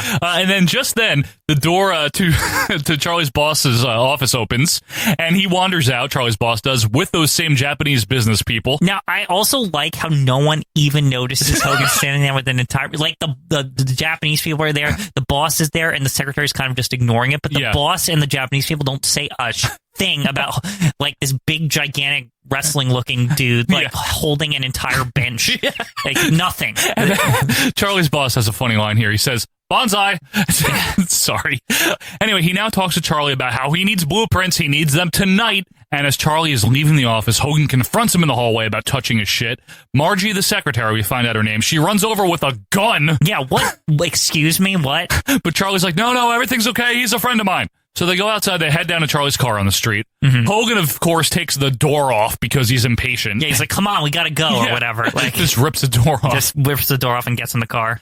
So on the way, we get some exposition here as Hogan explains that the bounty hunters, remember, that's the Undertaker and his crony, they're on their way to Earth because of all of this, because they know where Hogan is now. And by the way, we just need to note, this is the first time Hulk's just talking plainly about what the fuck he even is to Charlie. Like, and Charlie kind of knows because he's been following him, like, that something was up. Like, Hogan explains to him also in this same exposition about, like, I'm a space bounty hunter, whatever the fuck I am. Like, you know what I mean? Yeah, like, This is where all the pieces come together for Charlie, basically. Because Charlie sees that there's something abnormal about him, that he's got space guns and all this shit, and kind of Hulk just fills in the blanks, basically. That's essentially what it is. Yeah. They head to the launch pad now, or the landing pad. They look for the gun before grabbing a homing device that apparently zones in on the exact signal. Yeah, and the funny part about this is Doc is all, why didn't we just use this before? Right. Because, like, if there's a homing device to find the fucking weapon, and he's like, where'd you put my weapon? Yeah.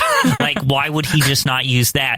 And this is all, like, what I was thinking. Yeah. And I swear it's like the writers knew in the last scene when they, like, went on a car search for the shit based off Doc's memory that it was stupid. Yeah. Because, like, why would they even write that in? Right, yeah, you know what I mean? It's just weird. It's almost like they're like self-acknowledging how stupid the last piece of scene was. Yeah, because Charlie's like, why didn't we just use that before? And Hogan's like, shut up. Yeah, exactly. It's really stupid. Why didn't we just use this in the first place? Shut up.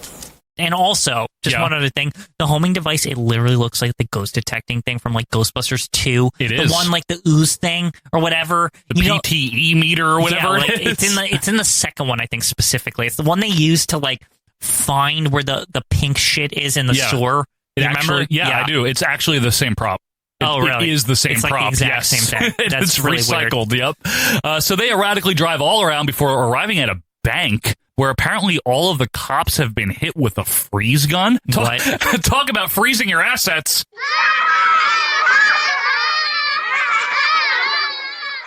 Thank you. Also, what is this shit? Like, It's a Wonderful Life. They're at a savings and loan? Like, I just couldn't believe the savings and loan Yeah, part. Like, it's funny. like that is not what we call banks, even in the 1980s No. and 90s. It's like they're called banks. Savings and loan is Very like archaic. It's like a term from like the 30s or 40s. It's like when you said Sears Roebuck. It was like around that time. Yeah, I don't think they've called them that since like the 60s or 70s, maybe. It's where you get your cola out of the ice box. Right, exactly. There is a nice touch, though, in the Savings Alone as Jingle Bells is playing. And hey, why not? At least it goes with our whole holiday special thing. And you know what? Yeah. There's also might be a third connection there with the Savings and Loan. Because It's a Wonderful Life, Christmas music, the Frozen. Right. Do you think maybe that's what they're going like? That might have played into it a little bit. Either that or it's a huge coincidence. It's a lot of Christmas things all converging at once. Right, and this is not a Christmas movie. Yeah, it's really, really weird. So Hogan sees that the bank's vault is open and someone's whistling in there, so he goes in to investigate. And no, it's not the bounty hunters. It's actually the two guys, the two horrible assholes from before. Right, which was actually a surprise. Yes. I thought it was, of course, going to be The Undertaker, Right. Like, who else would have the fucking freeze gun? I need money. Yeah. So, no, it's the two guys that were, screwing with the hooker before. Now, they're in there bickering about the freeze gun before Hogan storms in, beats their asses. Charlie, meanwhile, retrieves the freeze gun, but one of the bad guys grabs it and sprays Hogan.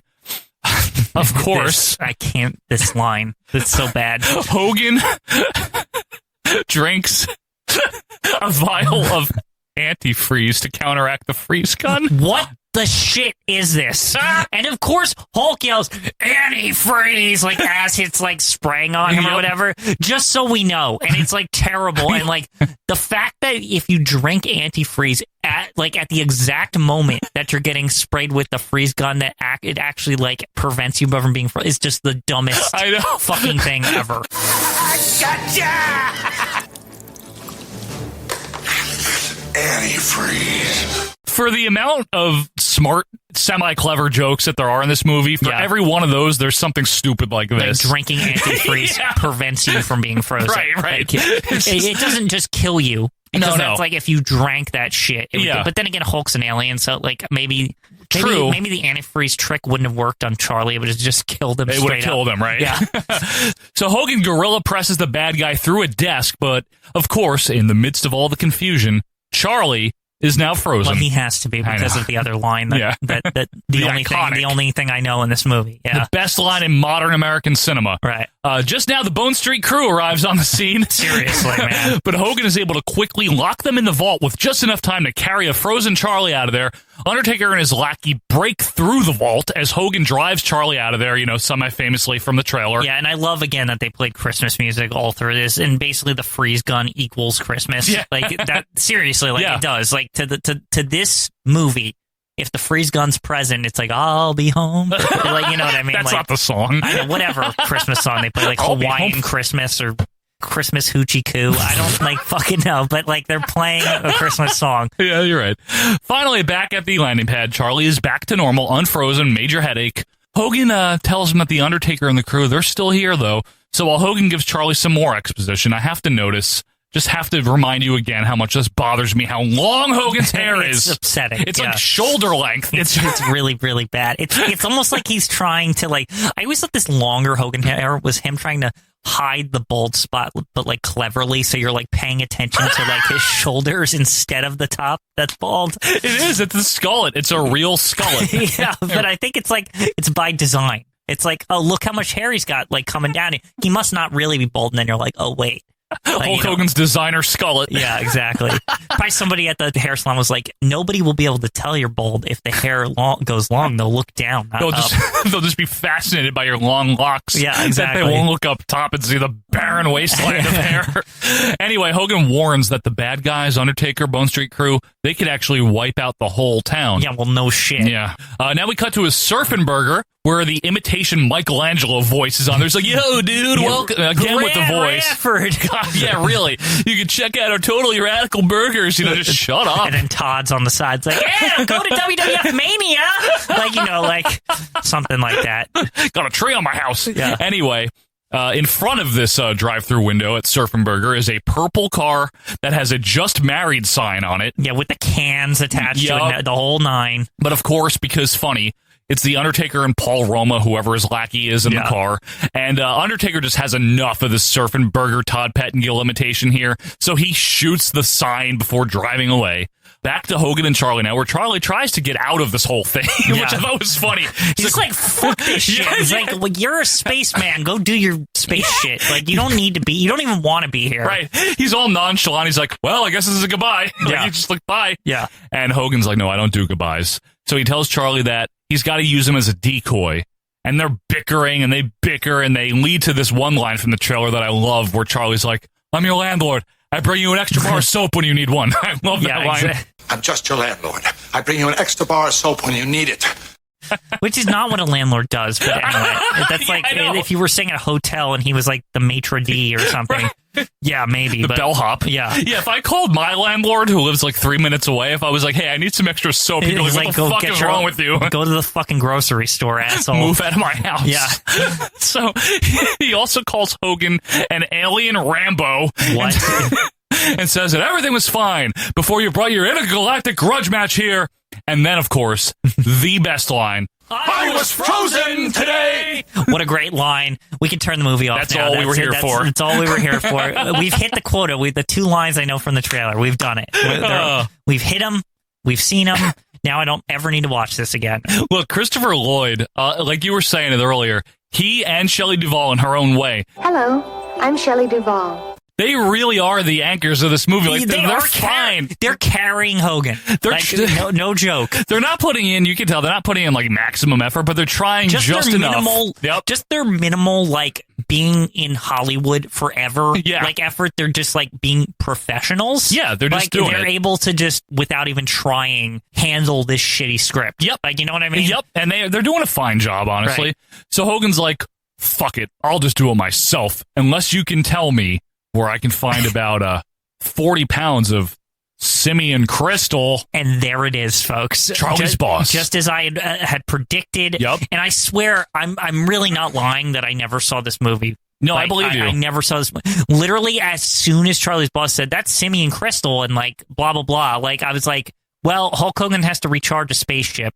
He needs some kind of material to recharge said spaceship like faster or something. Right. Like, and his boss just happens to have a crystal that they mention the name of what the crystal is. Yeah. Like it's just way too obvious. Way too obvious. They made it, like you said, very obvious in the beginning. Charlie brings Hogan now to that fancy pants party that his boss is throwing for the Japanese people. Yeah, what a plot device, by the way, because like, this is totally also, it's like, let's watch the big guy wear a tux and look goofy. Like, like, they always did this. They're like, in these movies, especially in, like, the 80s, like, especially in the 80s, there was always, like, this fascination, Joe, with, like, putting, like, a big burly muscular guy in like a fancy tux and like going to a fancy place and breaking shit like because he doesn't know his own strength. Like it's like the whole like it's such a fucking trope. Even Frankenstein's monster wore a blazer. Right. Think about that. He was smartly dressed. I mean, like, to me, this is almost the setup for the, oh man, he's going to break a table and a pie is going to fall on a lady fucking in like a fucking gown or something. You know what I mean? Like, it's like, this is always that setup. I was going to say, I was getting very much Three Stooges vibes here. Right. You know what I mean? This posh party, tuxedos, black tie. When's the pie fight going to start? Right, you know? exactly. Very Three Stooges here. So anyway, Margie, the secretary, remember her? Right. She tries to hit on Hogan. You know, she's like, as Charlie briefly becomes Doc Brown again, and he's like, the crystals, the universe. The universe. It's an amazing line. What'd you do that for? The crystals, the universe, remember? They make it up to the office where Hogan just calmly breaks into Charlie's boss's office. And of course, though, there's no more Simian Crystal Awards in there. Damn. Yeah, seriously, like that should have been said too. So they get down to the parking lot or parking garage to grab the X-ray goggles. They find the crystals upstairs in the new wing of the building. And that was a long scene of them looking, by the way. There's like way too long a time of like them showing like, you know, goggle view. And it's like they're looking down, they're looking up, like it's like, and it just takes fucking forever. So like long. wait, like for this movie, this is like an attorney, and I know it's only like probably 30 seconds, but 30 seconds in this movie is a long time. It is. Like of them just showing a scene of like this, like, I don't know, like a crosshair is kind of like moving. It's terrible. It's not good. Yeah. Cut to Charlie's boss now with the Japanese people in the new unfinished wing of the building. he makes, pretty much a general ass of himself as he's been doing the whole time, as Hogan and Charlie creep in, and Hogan's like, get him out of here. Funny line. Charlie tells him that the drawings are in the car, the blueprints, get everyone out of there, go get the blueprints. Meanwhile, Hogan and Charlie bag up all the crystals, but now Margie, the secretary, barges in and threatens them with a gun to put the crystals back. What is the deal with this fucking gun? And it's like a cannon. It's like a fucking hand cannon, Joe. It's like the Desert Eagle or some shit. Like, it is huge. Like, I swear, she has a fetish, Glenn. I swear they're like they're trying to say that she likes big things. Love guns? Yeah, love guns. Love guns. I don't know. Body guns? Maybe I'm reading too much into it, but there's reasons later why I think that. Well, we'll have to explore that. Just now, the Bone Street crew arrives on the scene, so Hogan confronts them, and The Undertaker and Jim Powers, or whoever that is, take turns bending this steel bar to show how strong they are. They're like... Right. It's like the kind of rod that's like in a construction. It's like in a wall or something. Yeah, it's like... yes, exactly. Yeah. So Hogan one-ups them by turning this rod into a bunny. Just for laughs. Just very stupid. Really? He sternly makes a nice little bunny out of this metal rod. He then double chops Tom Zank or whoever this is, sends him through the floor. Meanwhile, Undertaker powers up his boots. This is real. And does a flying spear to Hogan through the wall of the office. Undertaker gets up with a ton of Post-its on his face. That was pretty good. Before spitting out thumbtacks like projectiles at Hogan. Well, you got the Post-its that were tacked in, and then all the thumbtacks out. So it's all. And by the way, just seeing that a real person do that, because I've only ever seen that in like Looney Tunes, it's like spitting out thumbtacks. Like, you know what I mean? Yeah, this was very cartoonish. Yeah, it's ridiculous. Hogan charges, but runs into a clothesline by The Undertaker. Well, because wrestling. Also, can I mention, like, the dialogue here is, like, the worst. Hulk is literally called The Undertaker camel breath. What is that? He's just saying stupid. It's almost like after, like, like, when, like, I don't know, Elmer Fudd's trying to catch Bugs Bunny, and, he's mocking him with terrible one-liners. Right. It's like that kind of thing, like, the whole time. Camel breath? Missed me, camel breath. And like, you know what I mean, brother. Like, it's terrible. So Undertaker threatens Hogan with a knife, but Hogan jams paper clips into Undertaker's boots, which now proceed to send him through every floor of the building, one at a time. Who wrote this crap? I don't know. It's awful. Just now, Joe Gomez, or whoever this lackey is, grabs Hogan from the floor, and they fall to the basement. They have a rumble down there, choking by the crony and a shoulder block. They rumble on the floor a little bit more as Undertaker is still flying through every floor, winding up in the ladies' room with a toilet around his neck. Because of course he does, Joe. Because this is the whole fancy pants party. This is part of it. It's like the ladies are like, oh my, and they're like running out and heavens. Yeah, heavens to Betsy. And like as like the Undertaker just kind of storms out of the ladies' room with a toilet around his neck. Yeah. Which again, that's just slapstick, right? Essentially. Exactly. It's just a very old plot device. And it's funny though that it's the Undertaker of all people. Right, exactly. Of all it's people. Very stupid. I can't believe he's in this movie. Isn't that funny? I'm glad you didn't know that. It made me happy. I had no fucking idea. And it's like straight up like definitely 1990 Undertaker. Oh, like with the terrible hair and like the varnished hair. Yeah, exactly. Back in the basement, Hogan lands a knee, but he gets Irish whipped into the elevator panel by the crony here. The elevator comes crashing down and then hurts that guy. Of course, the Undertaker is in the elevator, and Hogan, who is hurt now, can only say, "Oh, what is this, a tag team?" Gotta put a wrestling line in there. Yep. Undertaker utters his best line ever that he's ever said in anything in a nice little kid's voice. He says, "You're a dead man, Ramsey." What? Like, talk about not speaking role. Like, they even like dubbed his voice just to, and just for comedic effect, he sounds like a little baby. Yep. Undertaker charges. They get into a rumble on a rolling cart now, which is powered by the Undertaker's boots or something. And I swear at one point they played Doink's music. I'm not even kidding. It's like, they do. Yeah, it's bad. Real. Hogan hangs onto a pole, though, which causes them to spin around in circles on this cart before Undertaker comedically crashes through the wall like Wile E. Coyote. It's terrible. Like when Roadrunner, all that. Oh, I know. You know. Yeah, I know. This is very, like, you're right. It's totally Looney Tunes. It is. Yeah. And it's not necessarily a bad thing. No, because it is a kid's movie at the end of the day. Yeah, it is. And at the beginning of the day. Yeah. And throughout the day. In the middle of the day. Yeah. Overnight. At lunch. Yeah. It's definitely a kid's movie. Afternoon nap. Yeah. Back to Charlie's boss, who's still making an ass of himself, to, like, trying to buy time with these Japanese people. Plans. Yeah, literally. Blah, blah, yeah. I know about architecture, whatever he said. Right. Yeah. Back in the car, Charlie tries to convince Hogan to stay for a while, see a doctor. He's hurt, but Hogan won't have it. He asks Charlie to make sure there's no traceable devices left behind before saying thank you and wandering off back home now, back at Charlie's house, the Wilcox household, if you will. Right. Jenny has locked up for the night. Lights are out. It's late. Shelley Duvall and her. Shelley Duvall. Hello, I'm Shelley Duvall. But someone quickly unlocks the door and starts wandering around. My guess is Darth Dinosaur. Again, this is like this was a complete guess at this point, right? You've never seen this. I've never seen this movie ever. Right.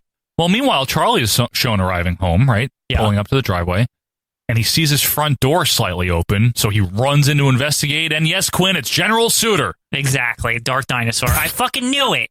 Like, you're ahead on this one the whole time, man. Like, in all seriousness, I was writing, like, I literally, like, wrote all my notes as I was, like, experiencing it, just, like, my thoughts. That's how you always do it. And, like, literally, like, it didn't even, like, even though we saw him fucking blow up in the middle of space and should be fucking dead. Right. Like, I was just like, it's impossible. He's got dinosaur hand. Like, why? They never addressed it, right?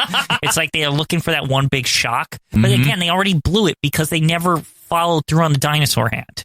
So it's like there needed to be conclusion there. You really care about the dinosaur hand, don't you? It's important. Well, there's more dinosaur hand coming your way in a minute, folks. So Charlie now has to explain everything to Jenny. This is so funny. Yeah. He explains everything very quickly, and she hilariously says, like, Charlie, this is serious. Yeah. See, Shep's an alien warrior who foiled this man's attempt at ruling the universe. Charlie, this is serious. Again, Shelley Duvall is fucking amazing in this movie. Yeah, she really is. Also, this story sounds fucking crazy. The way he explains it, it's really funny. And she's just like, okay, like, I believe you. This is serious. Yeah. Dinosaur Hand brandishes a gun now while we cut over to Hogan, who's back at his landing pad. Unfortunately, Charlie had no choice but to lead Suter there. It's assumed that when he came out of, like, with the gun or whatever, that we're supposed to assume, okay, so he took the family hostage and brought them to the fucking place. Yep. So fair enough. No explanation needed. No reason to show the family driving there.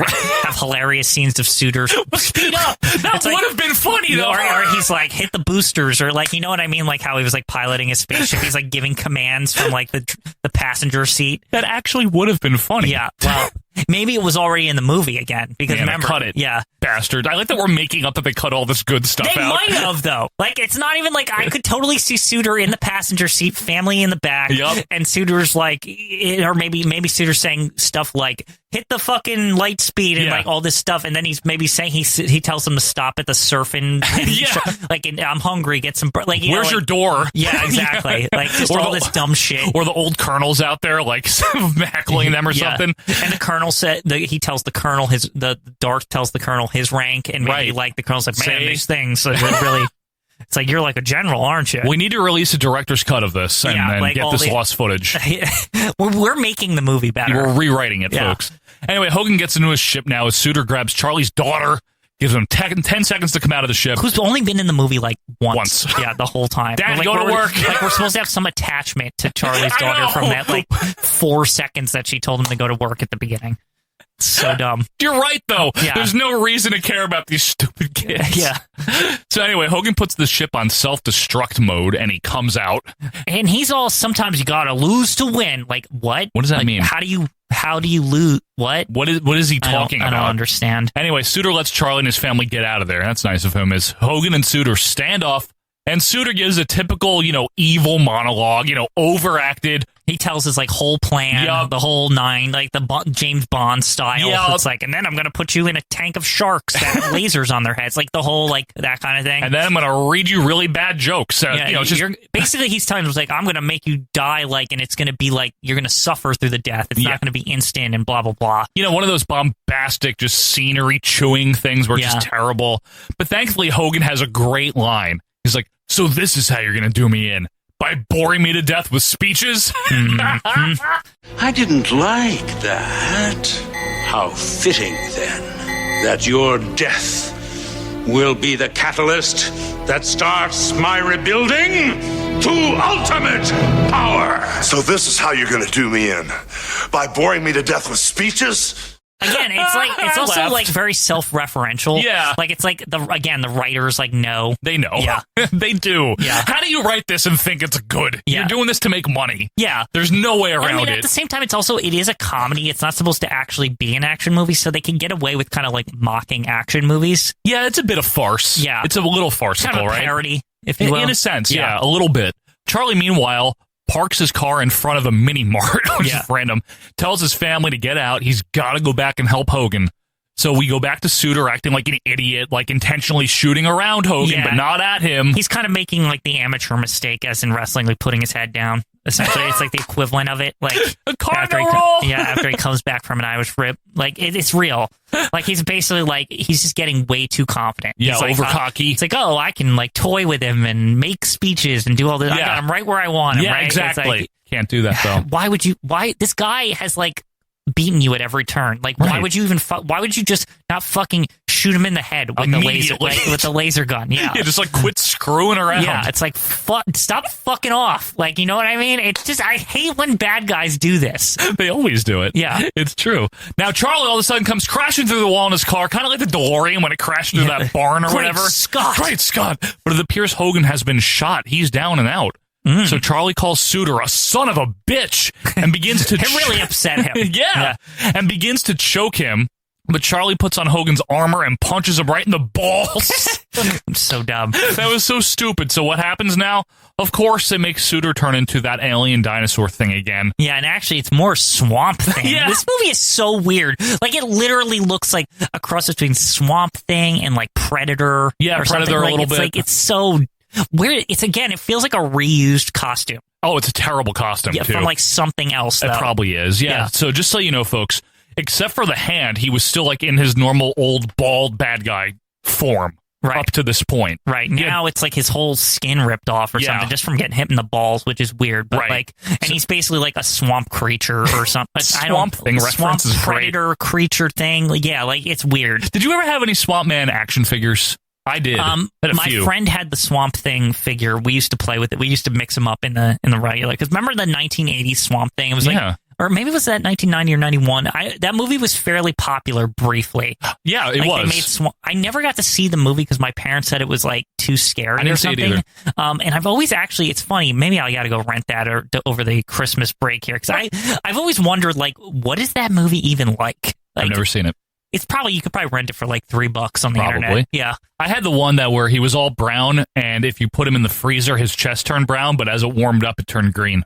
Oh, I had that one. It was kind of cool. And Swamp Thing. It's disgusting, right? It's supposed to be gross. Kids liked gross things in the 80s. Still do now, don't they? Gak and shit like that. Gak was awesome. Yeah, it was. Floam. I had Floam. Now, it wasn't as you good. could put it in the like a fish tank, and it would like turn into something like underwater. Did it? I never did that. I thought that's what Floam was, or am I thinking of another goo substance? I don't know. They had a bunch of these like Gak-like things, and it's like if you put water on, some of them change colors. Really? Like, yeah. There was also, because I remember that, right? Especially on Nickelodeon a lot, because I was like a big Nickelodeon viewer. There was like a zillion different types of some kind of like sticky goo thing that did a different thing. And there was some that you put underwater and it like expanded. Puffed up. Yes. There was some that got hard underwater. Like it actually turned solid underwater. Like they just weird chemical reactions and science and stuff. Gak was the flagship though. Yeah, Gak was standard though. That was Gak the main was just eventer. like it was just one color and it was just kind of gooey It was and stuff. good. Like, I loved Gak. Yeah. So there's a minute 15 left on the self-destruction countdown clock on Hogan's ship here. So Hogan with some big rights, but he gets tossed into the bar as we go down to 48 seconds on the clock. The alien with a double thrust has there's 33 seconds left. And Hulk is no match for this thing, by the way. I must note, he's getting his ass whooped. It's like Andre just choking the shit out of him. It's like finally like they put into the movie that Hulk is like he's met his match. Like this fucking Swamp Thing, there's a reason he was scared of this shit. Yep. Like because like this motherfucker could just beat the shit out of him. Like absolutely. So Hogan snaps a power cable in half, and he thrusts it into the alien as there's 17 seconds left. Hogan carries Charlie out of there at the 1 second mark as the whole building explodes. And it's like a classic 90s explosion, like way too big. Like you could tell they all their pyro budget was wasted on this fucking thing. Like they're like that they like found a building in LA that needed to be demolished, and they're like, we're gonna fucking like blow it up. We're gonna invite a crowd to watch it blow up. You think that's what it was? I think that's how they usually handle these things. Is that if they gotta blow up some shit and film it, it's probably like an event. I bet you this happens all the time in California. I don't know. Come watch this old building explode, because demolitions are generally like they do that in other places, like buildings that they need to like tear down. It's like an event. If you live where there's been a demolition recently or upcoming, please let us know. Send that to Ogden, Utah. Charlie's family arrives on the scene. Everyone's okay. So now we go back to Charlie's boss's office. It's now daylight, and Charlie's boss is still stalling the Japanese people this whole time. Yeah, he's making like Godzilla jokes and shit. It's like he's like reaching for like Regis jokes here, like that, all the ones he can think of, like Toyota, like Honda, Columbia Pictures. Right, exactly. Anyway, Charlie wanders in all disheveled, the plans in hand, and he gets yelled at by Charlie's boss for incompetence. So he quits. Good. I like know. He should. I know. Like, look at all this bullshit he's been through. Now, I didn't note this here, but before we leave Charlie's boss, is the last we're going to see of him. Yeah. This was played by Larry Miller, who was a comedian. This guy looks so familiar. Man. I've seen him in a million things. Yeah, he's actually a very good friend of Jerry Seinfeld. Oh, yeah? And in the Seinfeld episode, The Doorman, he is the doorman. Ah. Well, what are you doing here? You're supposed to be gone. I traded shifts with the night doorman. He had some personal affairs to attend to. You see, my fellow doorman and I watch out for each other. We don't stab each other in the back like people in your world. Now, the thing about him is he was actually good in this. Like, he's funny. He's okay. He does what he should, what he's expected to do. You know what's weird is like he's kind of a dick for making Charlie work, but they don't make him. His character also doesn't act like he knows everything. That it's more that he's like ungrateful for like how much Charlie does for him. He's pompous, right? But he's not like, he doesn't seem to be a total asshole, and he doesn't think he's a know-it-all. I guess not, because he explicitly like is covering when he doesn't know it all. Right. You know what I mean? So it's just a very weird like middle ground for this actor. Right. Yeah. Back to the suburbs now, where all the kids are hanging out with Hogan. Hogan all happy in the Zubas. Like, good Lord, that outfit. like seriously, it is Zuba pants. It is. Lord Crane Kid arrives now with his skateboard, a new skateboard, and Hogan is, of course, all heroic on it now, and then offers him his own skateboard. This is such a 90s kids movie, by the way. Like, why is this shit even here at the end? Yeah, we didn't need this scene. Yeah. Like, honestly. Seriously. He then passes by a cat in a tree. Same little girl again, Elizabeth Moss. And she's like, my cat. And he's like, again? Are you sure? Are you positive? Right. And he bends down the branch again, but the girl grabs onto it this time and launches herself through the air. So Hogan runs, makes a save, catches the girl, and tells her to get a goldfish. Okay, can I ask one question about that? Why didn't she go through the stratosphere? I don't know. Maybe he was like controlling his own strength. I don't. Possibly. It's very odd. And what even is this epilogue, by the way? Like, why are we taking time to do this? Like, it's so stupid. It's like Hogan's farewell to all the neighborhood kids. It makes me wonder if this was supposed to be in like some other part, like with the Afterburner video game part. No, this seems like it'd be the ending, right? I don't know. Like, I think so. There's way too much Hogan walking around. There's a lot of walking. Yeah. Like we've said. Yeah. Hogan walks around a lot here.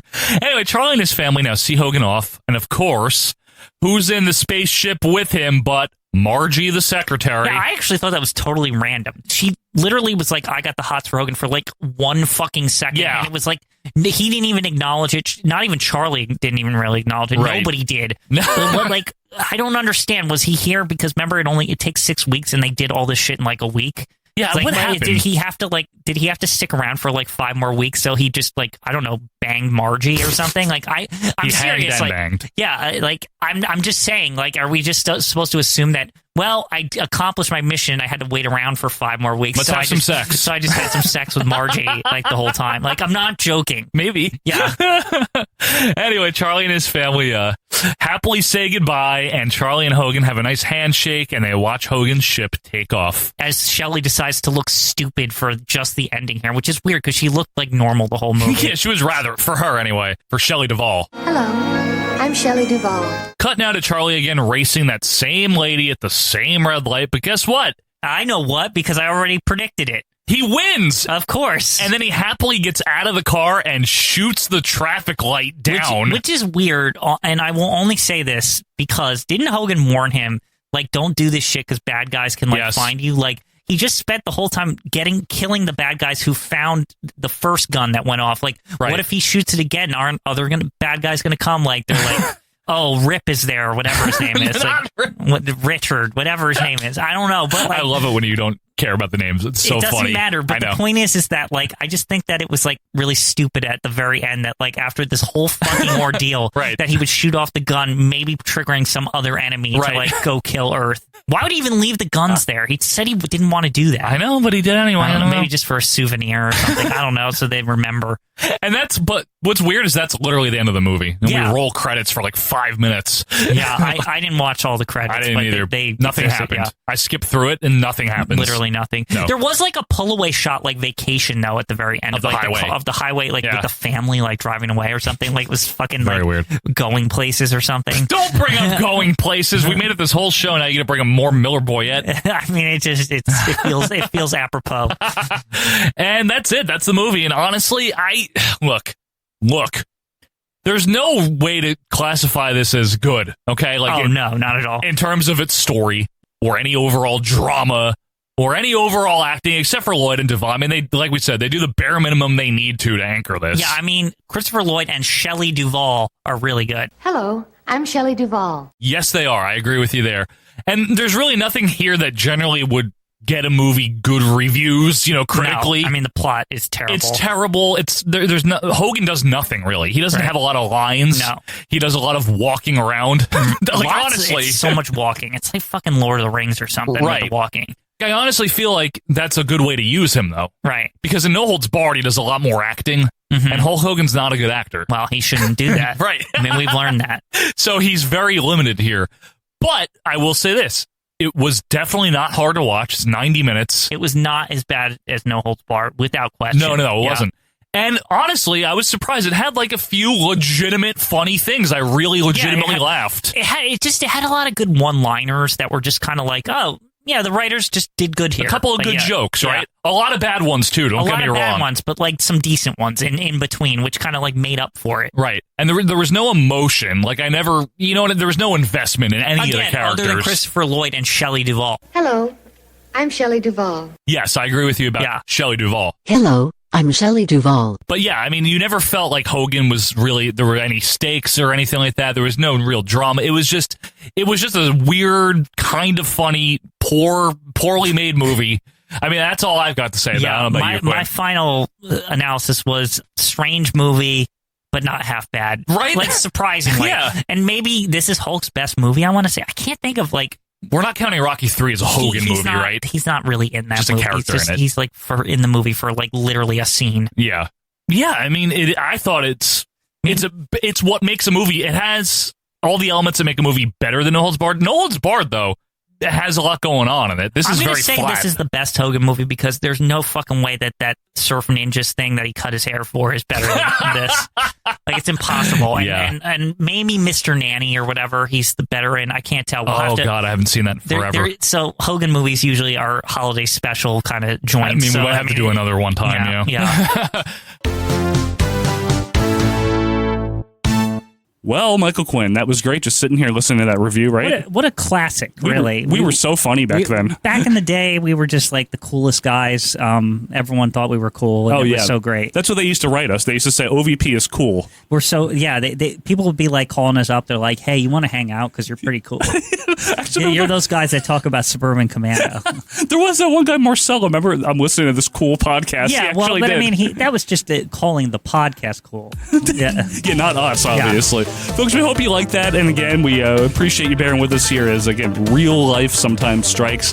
And we need to open the vault. Good thing we have that vault. We should be back next week for something completely different and new and contemporaneous. Until that time, be sure to follow us on Twitter at AWM Podcast. Join our Facebook group. And don't be frozen today, right? Yeah, and be kind and rewind after you're done watching Suburban Commando. Please rewind. Please rewind this podcast. Yes. Until next time, I'm Joe Morata. That's Michael Quinn. We'll see you next week for more Acid Wash Memories. See ya. Like what you heard? Be sure to leave a review and subscribe on your favorite podcast app. We will see you next week.